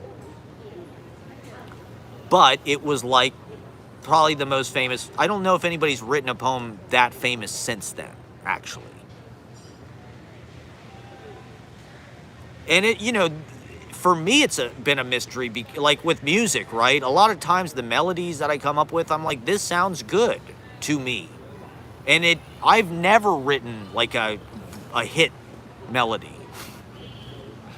Whereas like I Want to Be Your Baby in Holy Smokes or Backup Baby in Audible Detonation, it's just like those songs had something that made people like them. You know, it's like it was automated. You know, just people wanted to hear that. They wanted to hear. It was giving them something, you know, like those songs did something for people. They just had something that spoke to everybody in a way that my music doesn't. And I don't know why. You know, I get online, I do the best that I can. And some, you know, I don't know. I don't. So what is it? What is it that pushes somebody over the top into that place where they're Coca-Cola? You know, what's the difference between RC Cola and Coca-Cola, or Diet Right, the generic brand, and the iconic, you know, brand that lives forever? It becomes like a pop culture myth, part of our lives, you know? As artists, that's like our job or something. And in American consumer mania, it's like if you're not some giant icon, it's like you're a loser.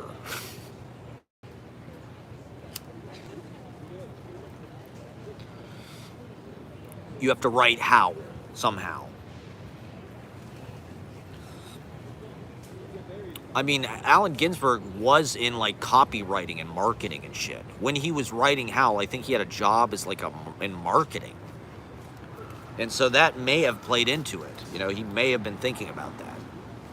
But also, once again, the fact that it was tried for obscenity and it was read at the 6 gallery, you know, there's this whole kind of aura around it. That's part of the narrative, part of the tale of like the artist as hero. It's like Allen Ginsberg moved to San Francisco and, you know, he was reading Walt Whitman and so he wrote these long lines and blah, blah, blah. And so, you know, the public needs that kind of PR story. They need like a marketing, like the Strokes are these hot guys from downtown New York and they're like the new Velvet Underground, and look at them, they wear all denim and shit. They're all like shaggy. So it's like that's the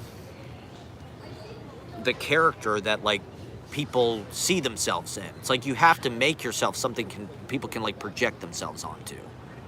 And it's almost like you are divining that from like the current of the mass hive mind. You know, like a lot of the heroes from the boomer culture were like these rebellious, anti-establishment, you know, James Dean, rebel, Marlon Brando, rebel, Jack Nicholson, rebel, like pissed off, fuck you, I won't do what you tell me. But it's like, that's not what it is anymore. You know, the culture has changed, the world has changed. The icons now are defining something else. They're representing something else in the zeitgeist, right? And so those people are elevated. And we just live in a very boring, shitty, uninteresting time where people like Chris Pratt or Chris Pine or, you know, all these Chris's, all these shitty Marvel movies. You know, the actors aren't able to have these kind of like meaningful statement, like artistic careers where they make good fucking movies about real life. It's just like a bunch of fucking costumes. People want to see the goddamn costume. They want to interact with the brand. Superheroes are like branded people. They're like the most branded people. They've got a fucking brand name, like Pepsi, Superman, Batman. They got a package. They got colors. They got a logo. They got catchphrases and shit. They're basically just Brillo boxes, except they represent like fighting evil and protecting good and fighting for justice and shit. Stupid cop values. They're not a bunch of pot-smoking hippies. You know, Batman isn't like dropping acid and like writing poetry. You know, he's like beating the shit out of people who are bad. Like, what did they do? What are they, drug dealers? What did the Joker, what does he really do? He's like a psycho who just likes killing people or something? Or like, what? He's just trying to earn a living. He's just a pot dealer. Leave the Joker alone, Batman. All right. Well, thank you for watching. I'm going to go to 2 hours. You know, I'm losing viewers. I don't know. I think this is pretty fucking interesting. But I suppose people have lives and shit. So, oh yeah, my numbers are way down on YouTube. I think just because it's August, it's sort of the last drinks of summer. It's the last inhalations of summer. The last drink it in. So I'm out. I mean, it's an absolutely beautiful day out in New York. I do miss reading my poetry at open mics. I was Mr. Open Mic Poetry. I went to every fucking open mic in the United States.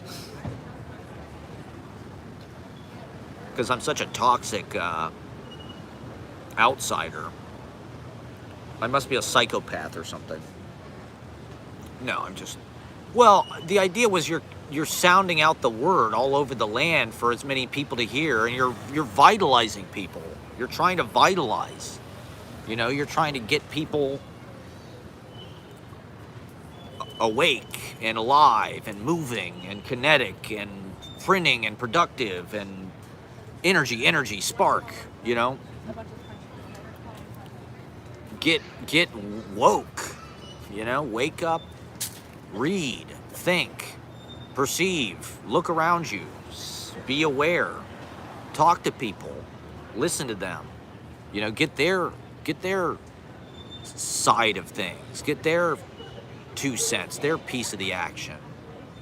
TikTok, you know, is this fragmented mosaic of point of view.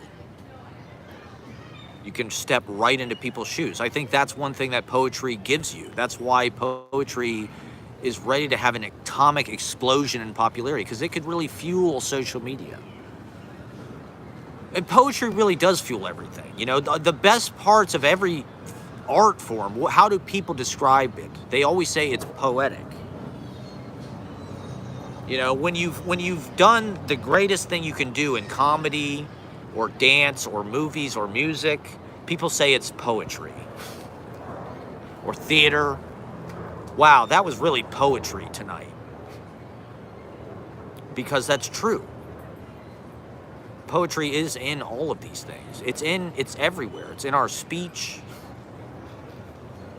It's not artistic, actually. I don't think poetry is artistic. It actually is just living. You know, poetry is like this thing that passes into living. It's meant to be like an overhead projector screen. Overlaid. It's a diagnostic.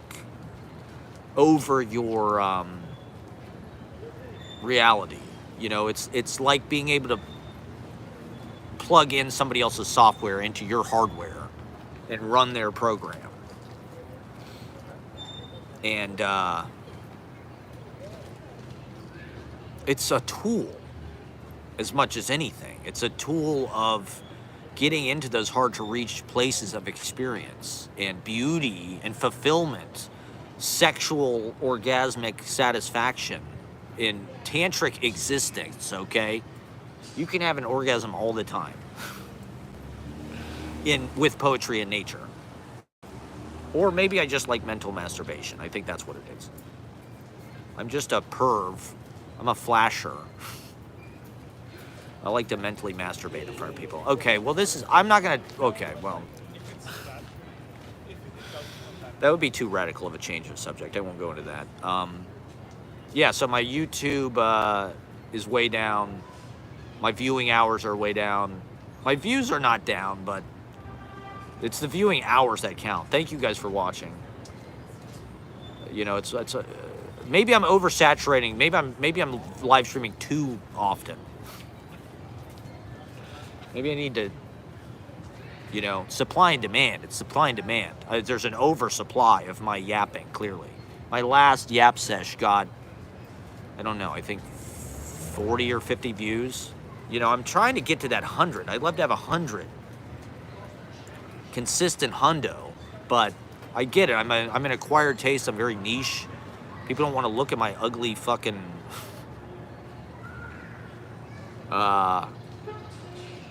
neurotic, not totally self-confident, disagreeable.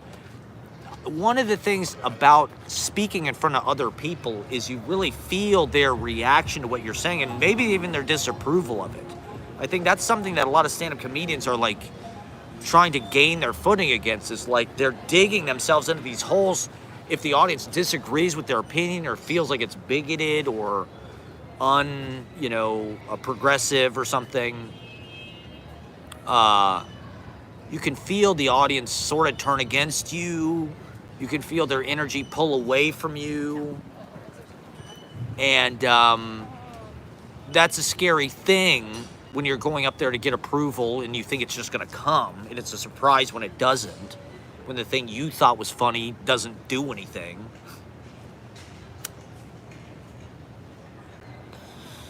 I just feel like I can say a lot more in poetry. With poetry, it's like you can scour people's brains with the text, and they're getting light speed. They're hearing a lot more, a lot faster. They might not realize what they're hearing at the time. That's the point. With poetry, it's meant to be dense. It's not meant to be something you get all at once.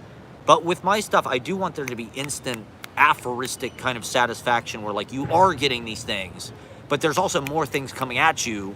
So it's like you gotta keep up. And then new things are coming, and you think about the thing you just heard, and then you come back to the moment. So there's a lot of, active listening. But you don't really absorb it all. That's why you have the text later, so you can spend time with it. You can spend quality time with my writings and really, plumb the depths and excavate all of the hidden meanings and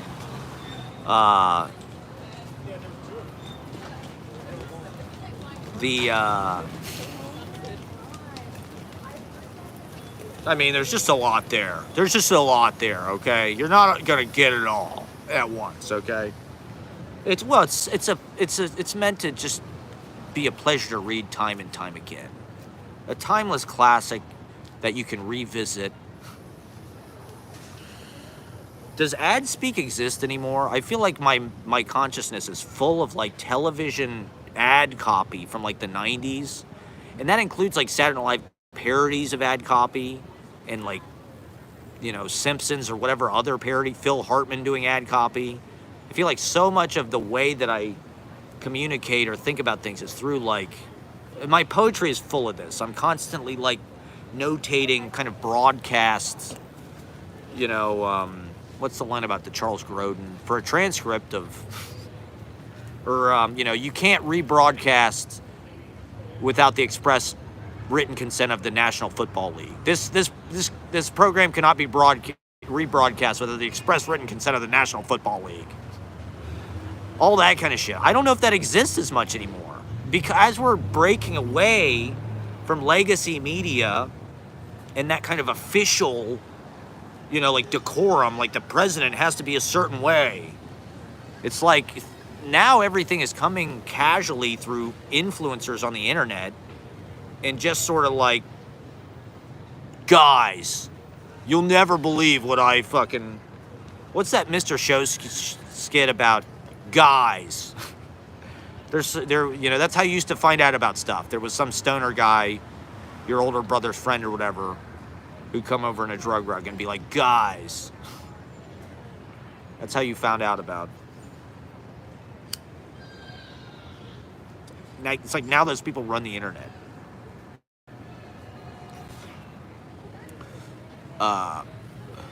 So I don't know, I miss, but I feel like so like programmed.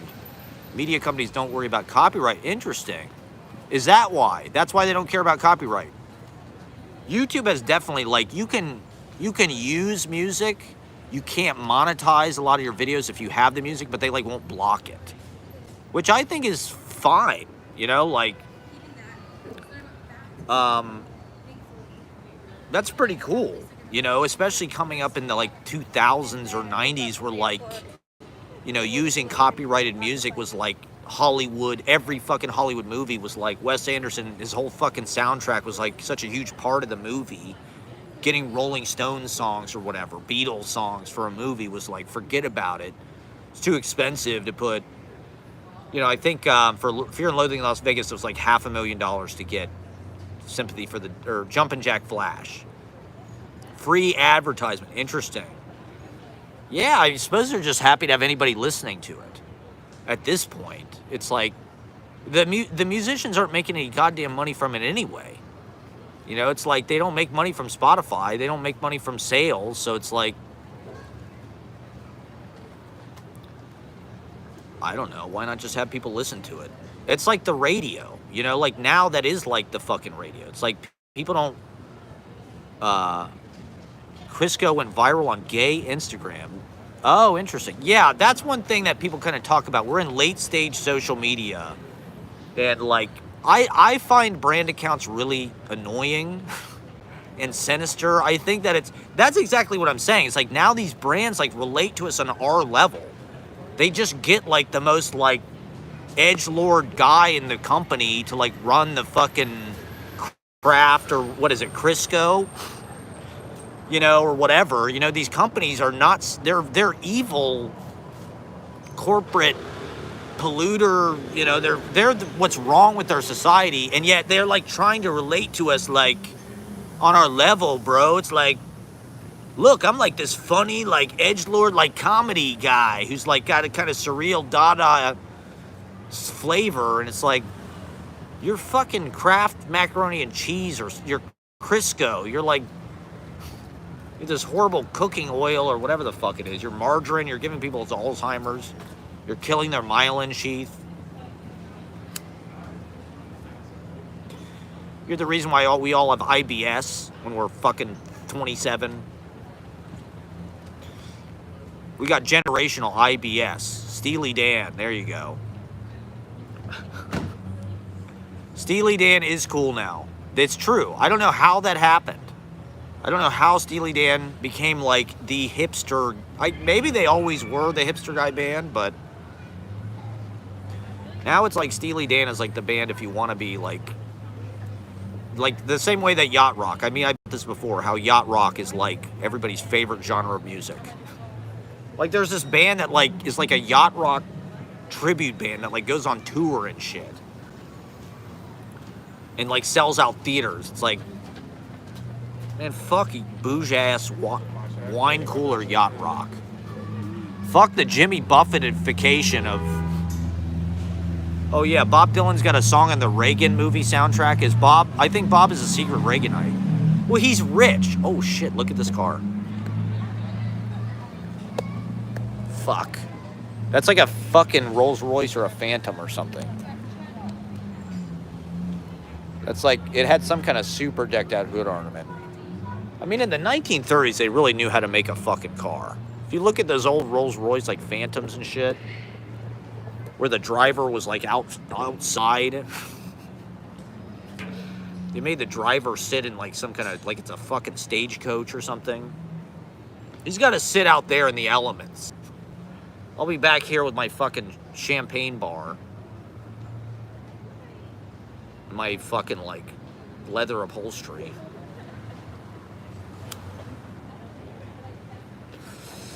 So yeah, get Vigilante Justice coming soon. It's not really poetry, okay? It's not gay like poetry. It's not so gay. It's not gay like all poetry is, okay? I mean, yeah, okay, poetry is more of a queer space. It's more of a space for like women. Comedy is traditionally kind of a boys' club. And to be honest, I do think it's kind of like some kind of decaying aspect of patriarchy. I think it'll always be there. It's just reptile brain. You know, it's like these people, people don't understand breaking each other's balls anymore, okay? I'm just breaking your balls a little bit, okay? That's all it is. They're just taking the piss out of you. People take it too seriously. We've lost that kind of rough edge. Because people don't really have to do manual labor anymore. Honestly, the places that I've seen comedy and racial comedy and gender comedy, it's usually in like a labor environment. It's usually in some kind of like working class labor environment where people have to cope with the circumstances that they're put through and make good humor out of it. Nice. I encourage everybody to write poetry. I think every artist should write poetry. It's just good for your practice. It'll help because it's just a space you can go and, yeah, lyrics. There you go. Yeah. It's a space you can go and just like throw everything at the wall creatively and not worry about it. And then later you can get something from it. You know, you can always cull stuff from it. You'll probably cull really interesting ideas for other stuff. Like stand-up comedians, just write freaky poetry about, you know, whatever you want. Word experimentation. And there will probably be something in it you can use. Because it's really just like a reflection of your own mind, right?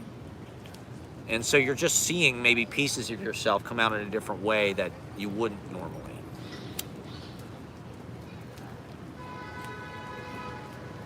And I think it's just a good studio for art and for other artists to work in. What the hell was I just talking about? Stand-up comedy. Oh, the gender. Yeah, it's kind of a decaying aspect of patriarchy, taking the piss out of each other, you know, and you know, insult comedy is meant to like destroy your ego. It's meant to say, hey, you aren't hot shit. Here's everything that's wrong with you. But hey, there's something wrong with all of us. You know, I think that's the aspect of comedy that a lot of times doesn't get expressed, is like, look, I'm a piece of shit too. We're all pieces of shit, okay? Is kind of the message. And ain't it funny? Ain't it grand? Ain't it just hilarious? How Kramer's tall and gawky and George is short and bald. And Elaine is a horrible dancer. And Jerry is just fucking lame. And Larry's bald too.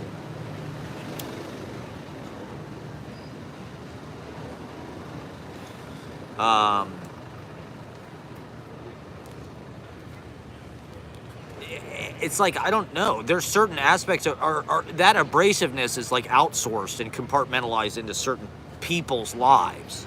All that trauma, all that manual labor, the essential workers. So they have to figure out a way to process all that. That's probably why are all these people watching stand-up comedy? It's doing something for them. It's giving them something.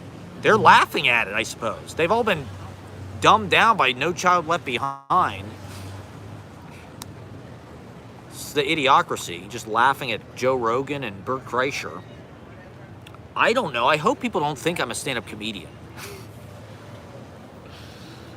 Oh God, because I'm really just like a cultural commentator, and I'm, like I said, I'm trying to destroy stand-up comedy and sort of colonize it with poetry. I'm trying to infiltrate the stand-up comedy space because I feel like they don't know what they actually want, and we are here to give it to them. You know, poetry is just sexier, it's smarter, it's funnier, it's more specific, it's more nuanced, it's more truthful.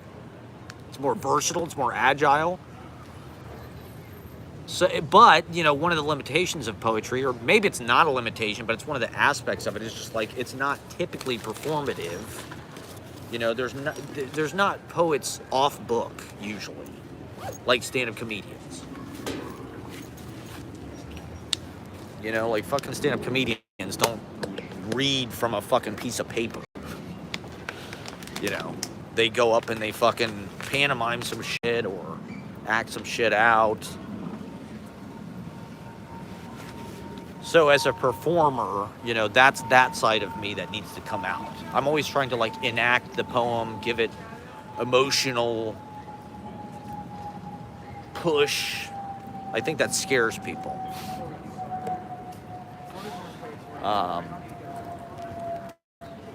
But it also excites them sometimes.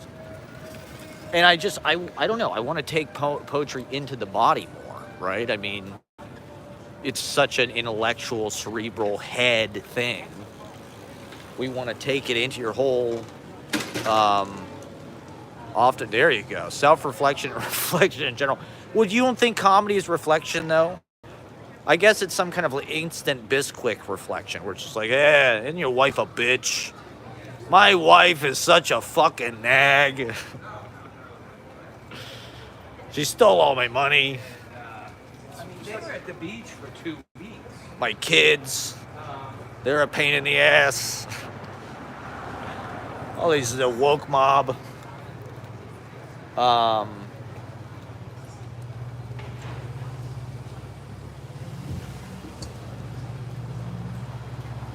People do not want to reflect. Yeah, that's for sure. They want to watch Netflix shit. They want to. There is a time required on comedy and music and poetry alone is unique from those.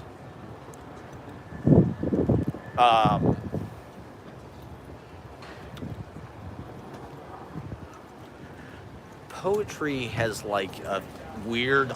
People don't do it quite so much, but you know, the syllabic count thing is such an interesting kind of like under skeleton to like poetics, you know, metonymy or whatever, or God, my poetry brain is like atrophying because I just talk about comedy all the time. Meter. Oh my God, I can't believe I couldn't remember the word meter. I'm a drug addict, okay? It's part of my poetry.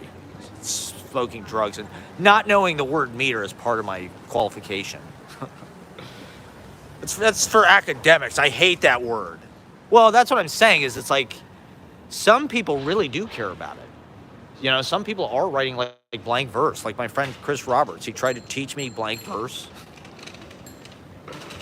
I don't know. I thought I could do it, but he didn't really seem. He was strict, you know. He can make it sound very natural, but you know, there's certain people that like they see that and they understand it and they know that it's there.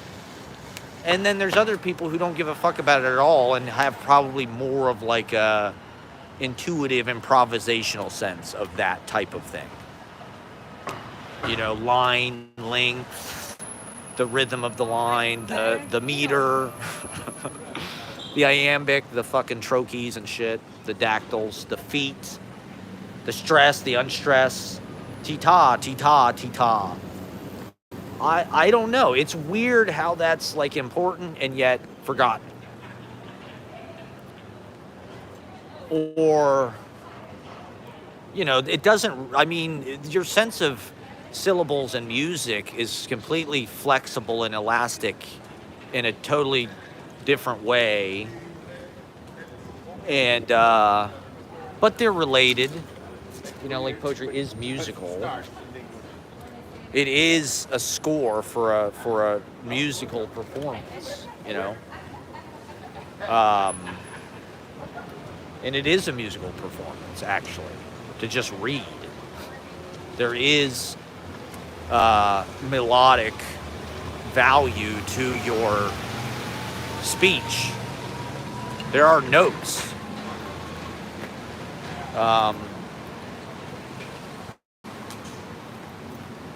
You know, that's one thing that kind of gets commented on from time to time is like the relation between music and comedy. They talk about how like a lot of musicians feel like they could be comedians or vice versa or something, or like they get along or something. Like they're almost the same skill, or like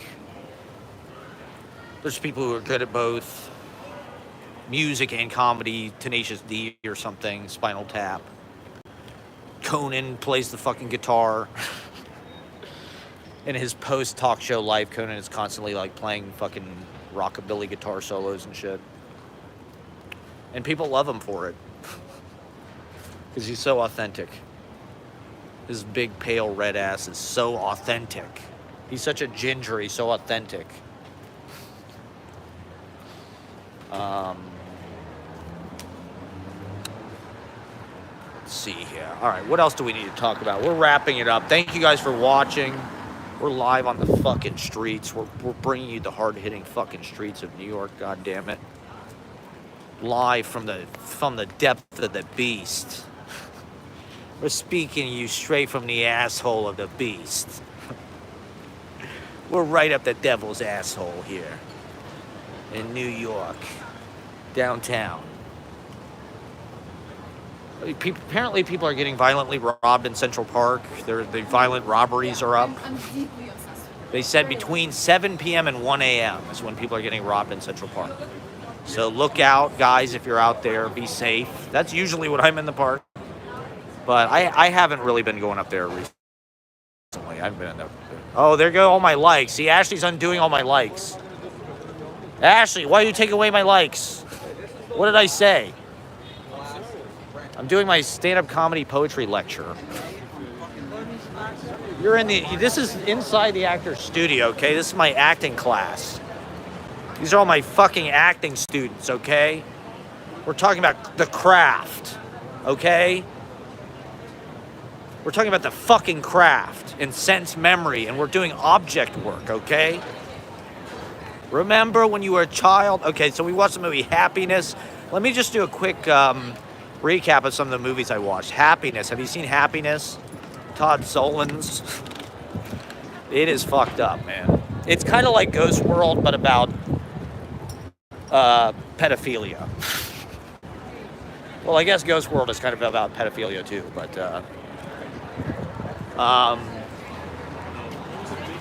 it is pretty wild.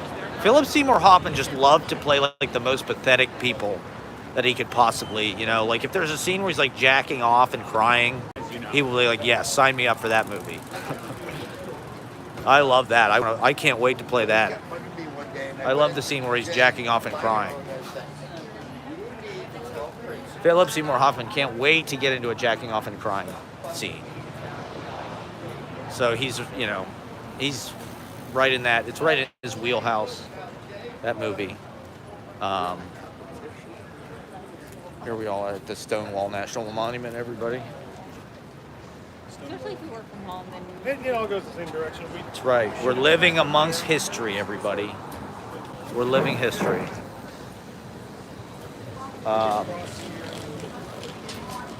Like Bill and Hillary. What else? What else did we watch? Okay, so we watched Opening Night again. Fantastic. You know, the thing about Cassavetes is you really feel his characters feel things. That movie is really about acting, what you have to go through as an actor, trying to hurt yourself, hallucinate. You know, I think the most intense thing you can do as an actor is like what Daniel Day-Lewis did, where he was playing Hamlet. And he was so deeply in the psychosis of the role that he's hallucinated. He supposedly saw the ghost of his dead father. Cecil Day-Lewis, who was like he was the poet laureate, I think. He's like a famous poet. Daniel Day-Lewis's father is a famous poet, and he's pretty good. I've read some of his stuff. He's legit. He's not just some like jack off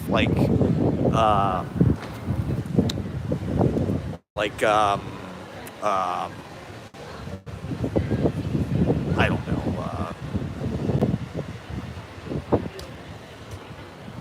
I'm trying to think of some fake poet that sold like millions of fucking books or something. I can't do it. So he's good, you know. He's like, you know, he's not like Auden or anything, but he's like, you know, he's okay. It's kind of like the same.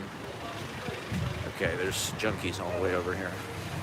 I don't know what they're doing, but I'm walking in the fucking street.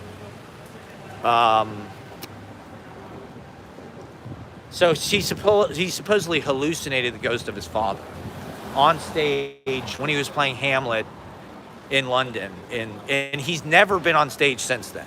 That was the last time he was ever on stage. I like this little street, Gay Street, but I'm almost like afraid to walk down it. What's up, my man? How you doing, dude? Good to see you, brother. Good to see you. That's Lewis Mason. My man, okay. It looks kind of scary. I'm not going to go down it tonight. I mean, Gay Street, it's like the nicest street in New York, and you can't walk on it anymore because there's always people shooting up. Well, good for them, you know? Good for them for taking back, for de-gentrifying it. Let the de-gentrifying begin. The circle of life, everybody. Eventually, the junkies reclaim the earth. All right, what else? I'm about to log off. What the hell else did we watch? Oh, yeah, we watched Strange Interlude, a Eugene O'Neill play. It was 3 hours long. It's in 9 parts. And then we watched Morning Becomes Electra, which is 4 hours long. You know, but in the era of long-form television, that's not nothing. That's nothing. You know, that's a small little, that's like a mini-series. Strange Interlude is pretty interesting. The characters do this thing where they kind of speak their inner thoughts on stage. Like they'll say, like it's almost like Subliminal Man, the Kevin Nealon character, where he like will say what he's saying, then he'll say like what he's thinking. So it's kind of an interesting avant-garde. It's a piece of experimental theater, according to Wikipedia or whatever.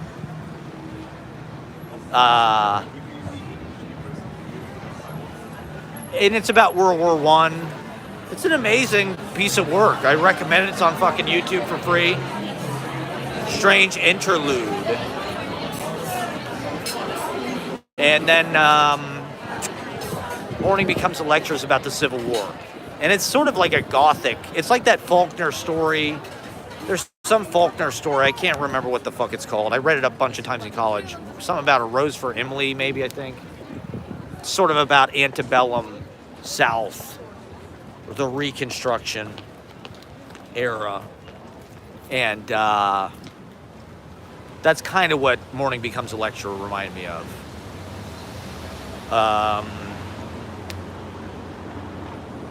It's almost like a horror. It's like a haunted house story almost. But there's a lot of history in those plays. I'm shocked that I didn't read them in college because they would have sat along most of the other, you know, kind of canon American lit stuff that they taught us when I was in college in, you know, the 2000s. You know, The Strange Interlude would have sat alongside a lot of the World War I T.S. Eliot or Fitzgerald stuff, Hemingway stuff. It was a lot like Sun Also Rises. These people, their lives are all fucked up by the war, and they're just kind of trying to pick up the pieces and cope and move on.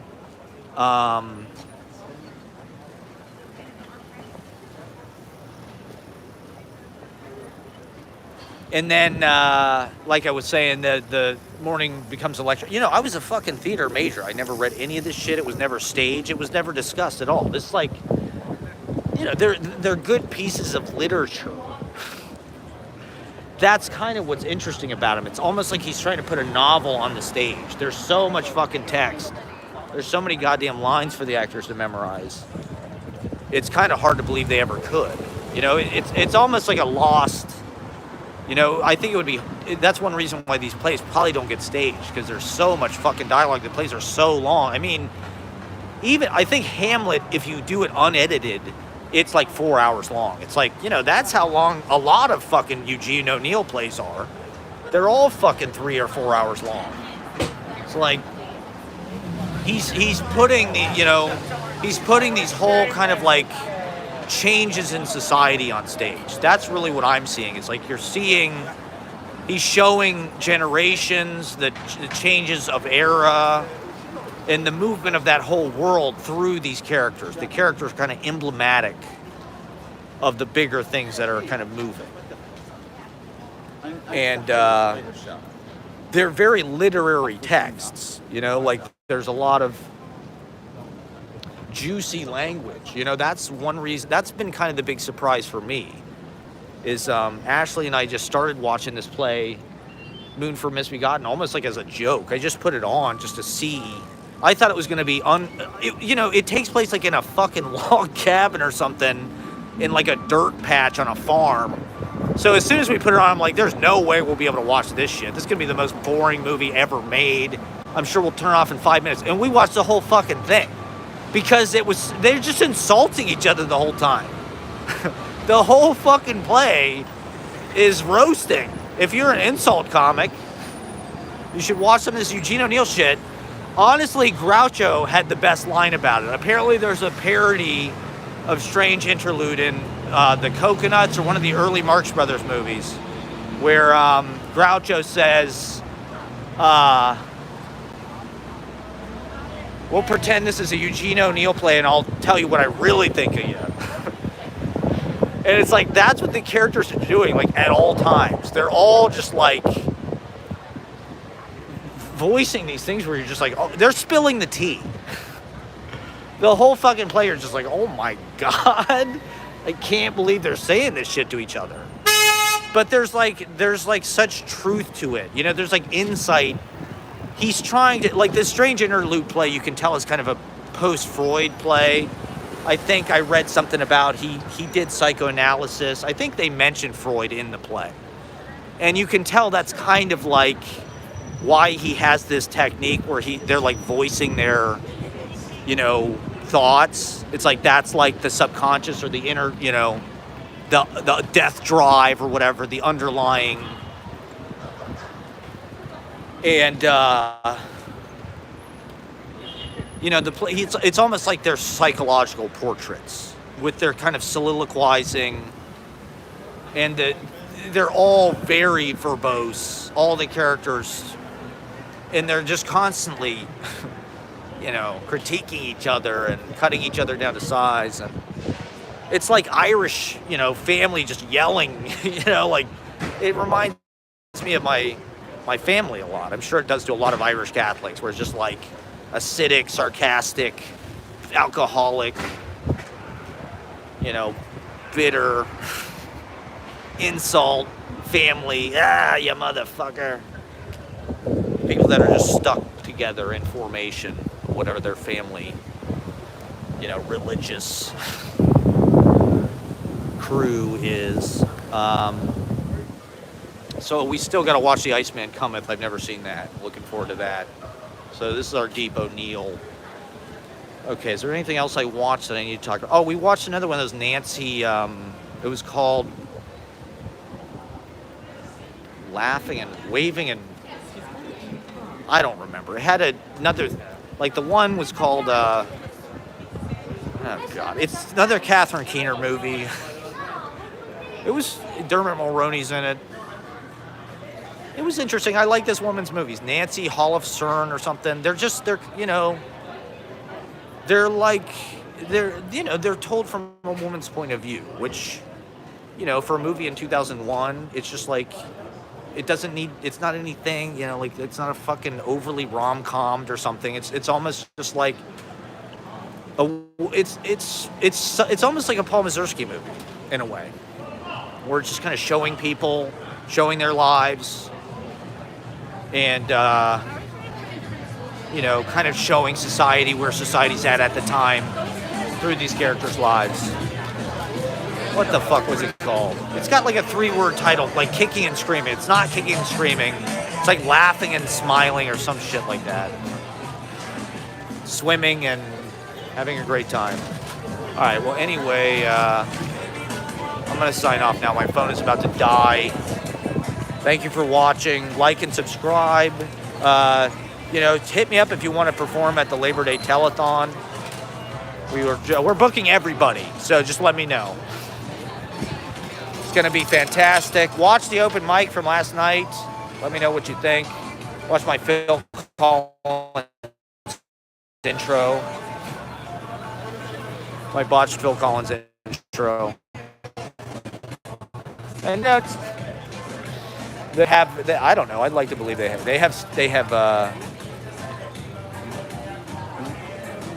replay value. All right. Well, thank you for watching live from New York. Have a great day. Enjoy the beautiful weather. Maybe I'll get back on later. Who knows? Who knows? Who knows? Just enjoy nature. Enjoy the last breaths of gorgeous. I mean, we probably have a couple months, so we'll be out in the world, just painting in plain air, writing the life poem that is endless and everlasting. Good night. We love you.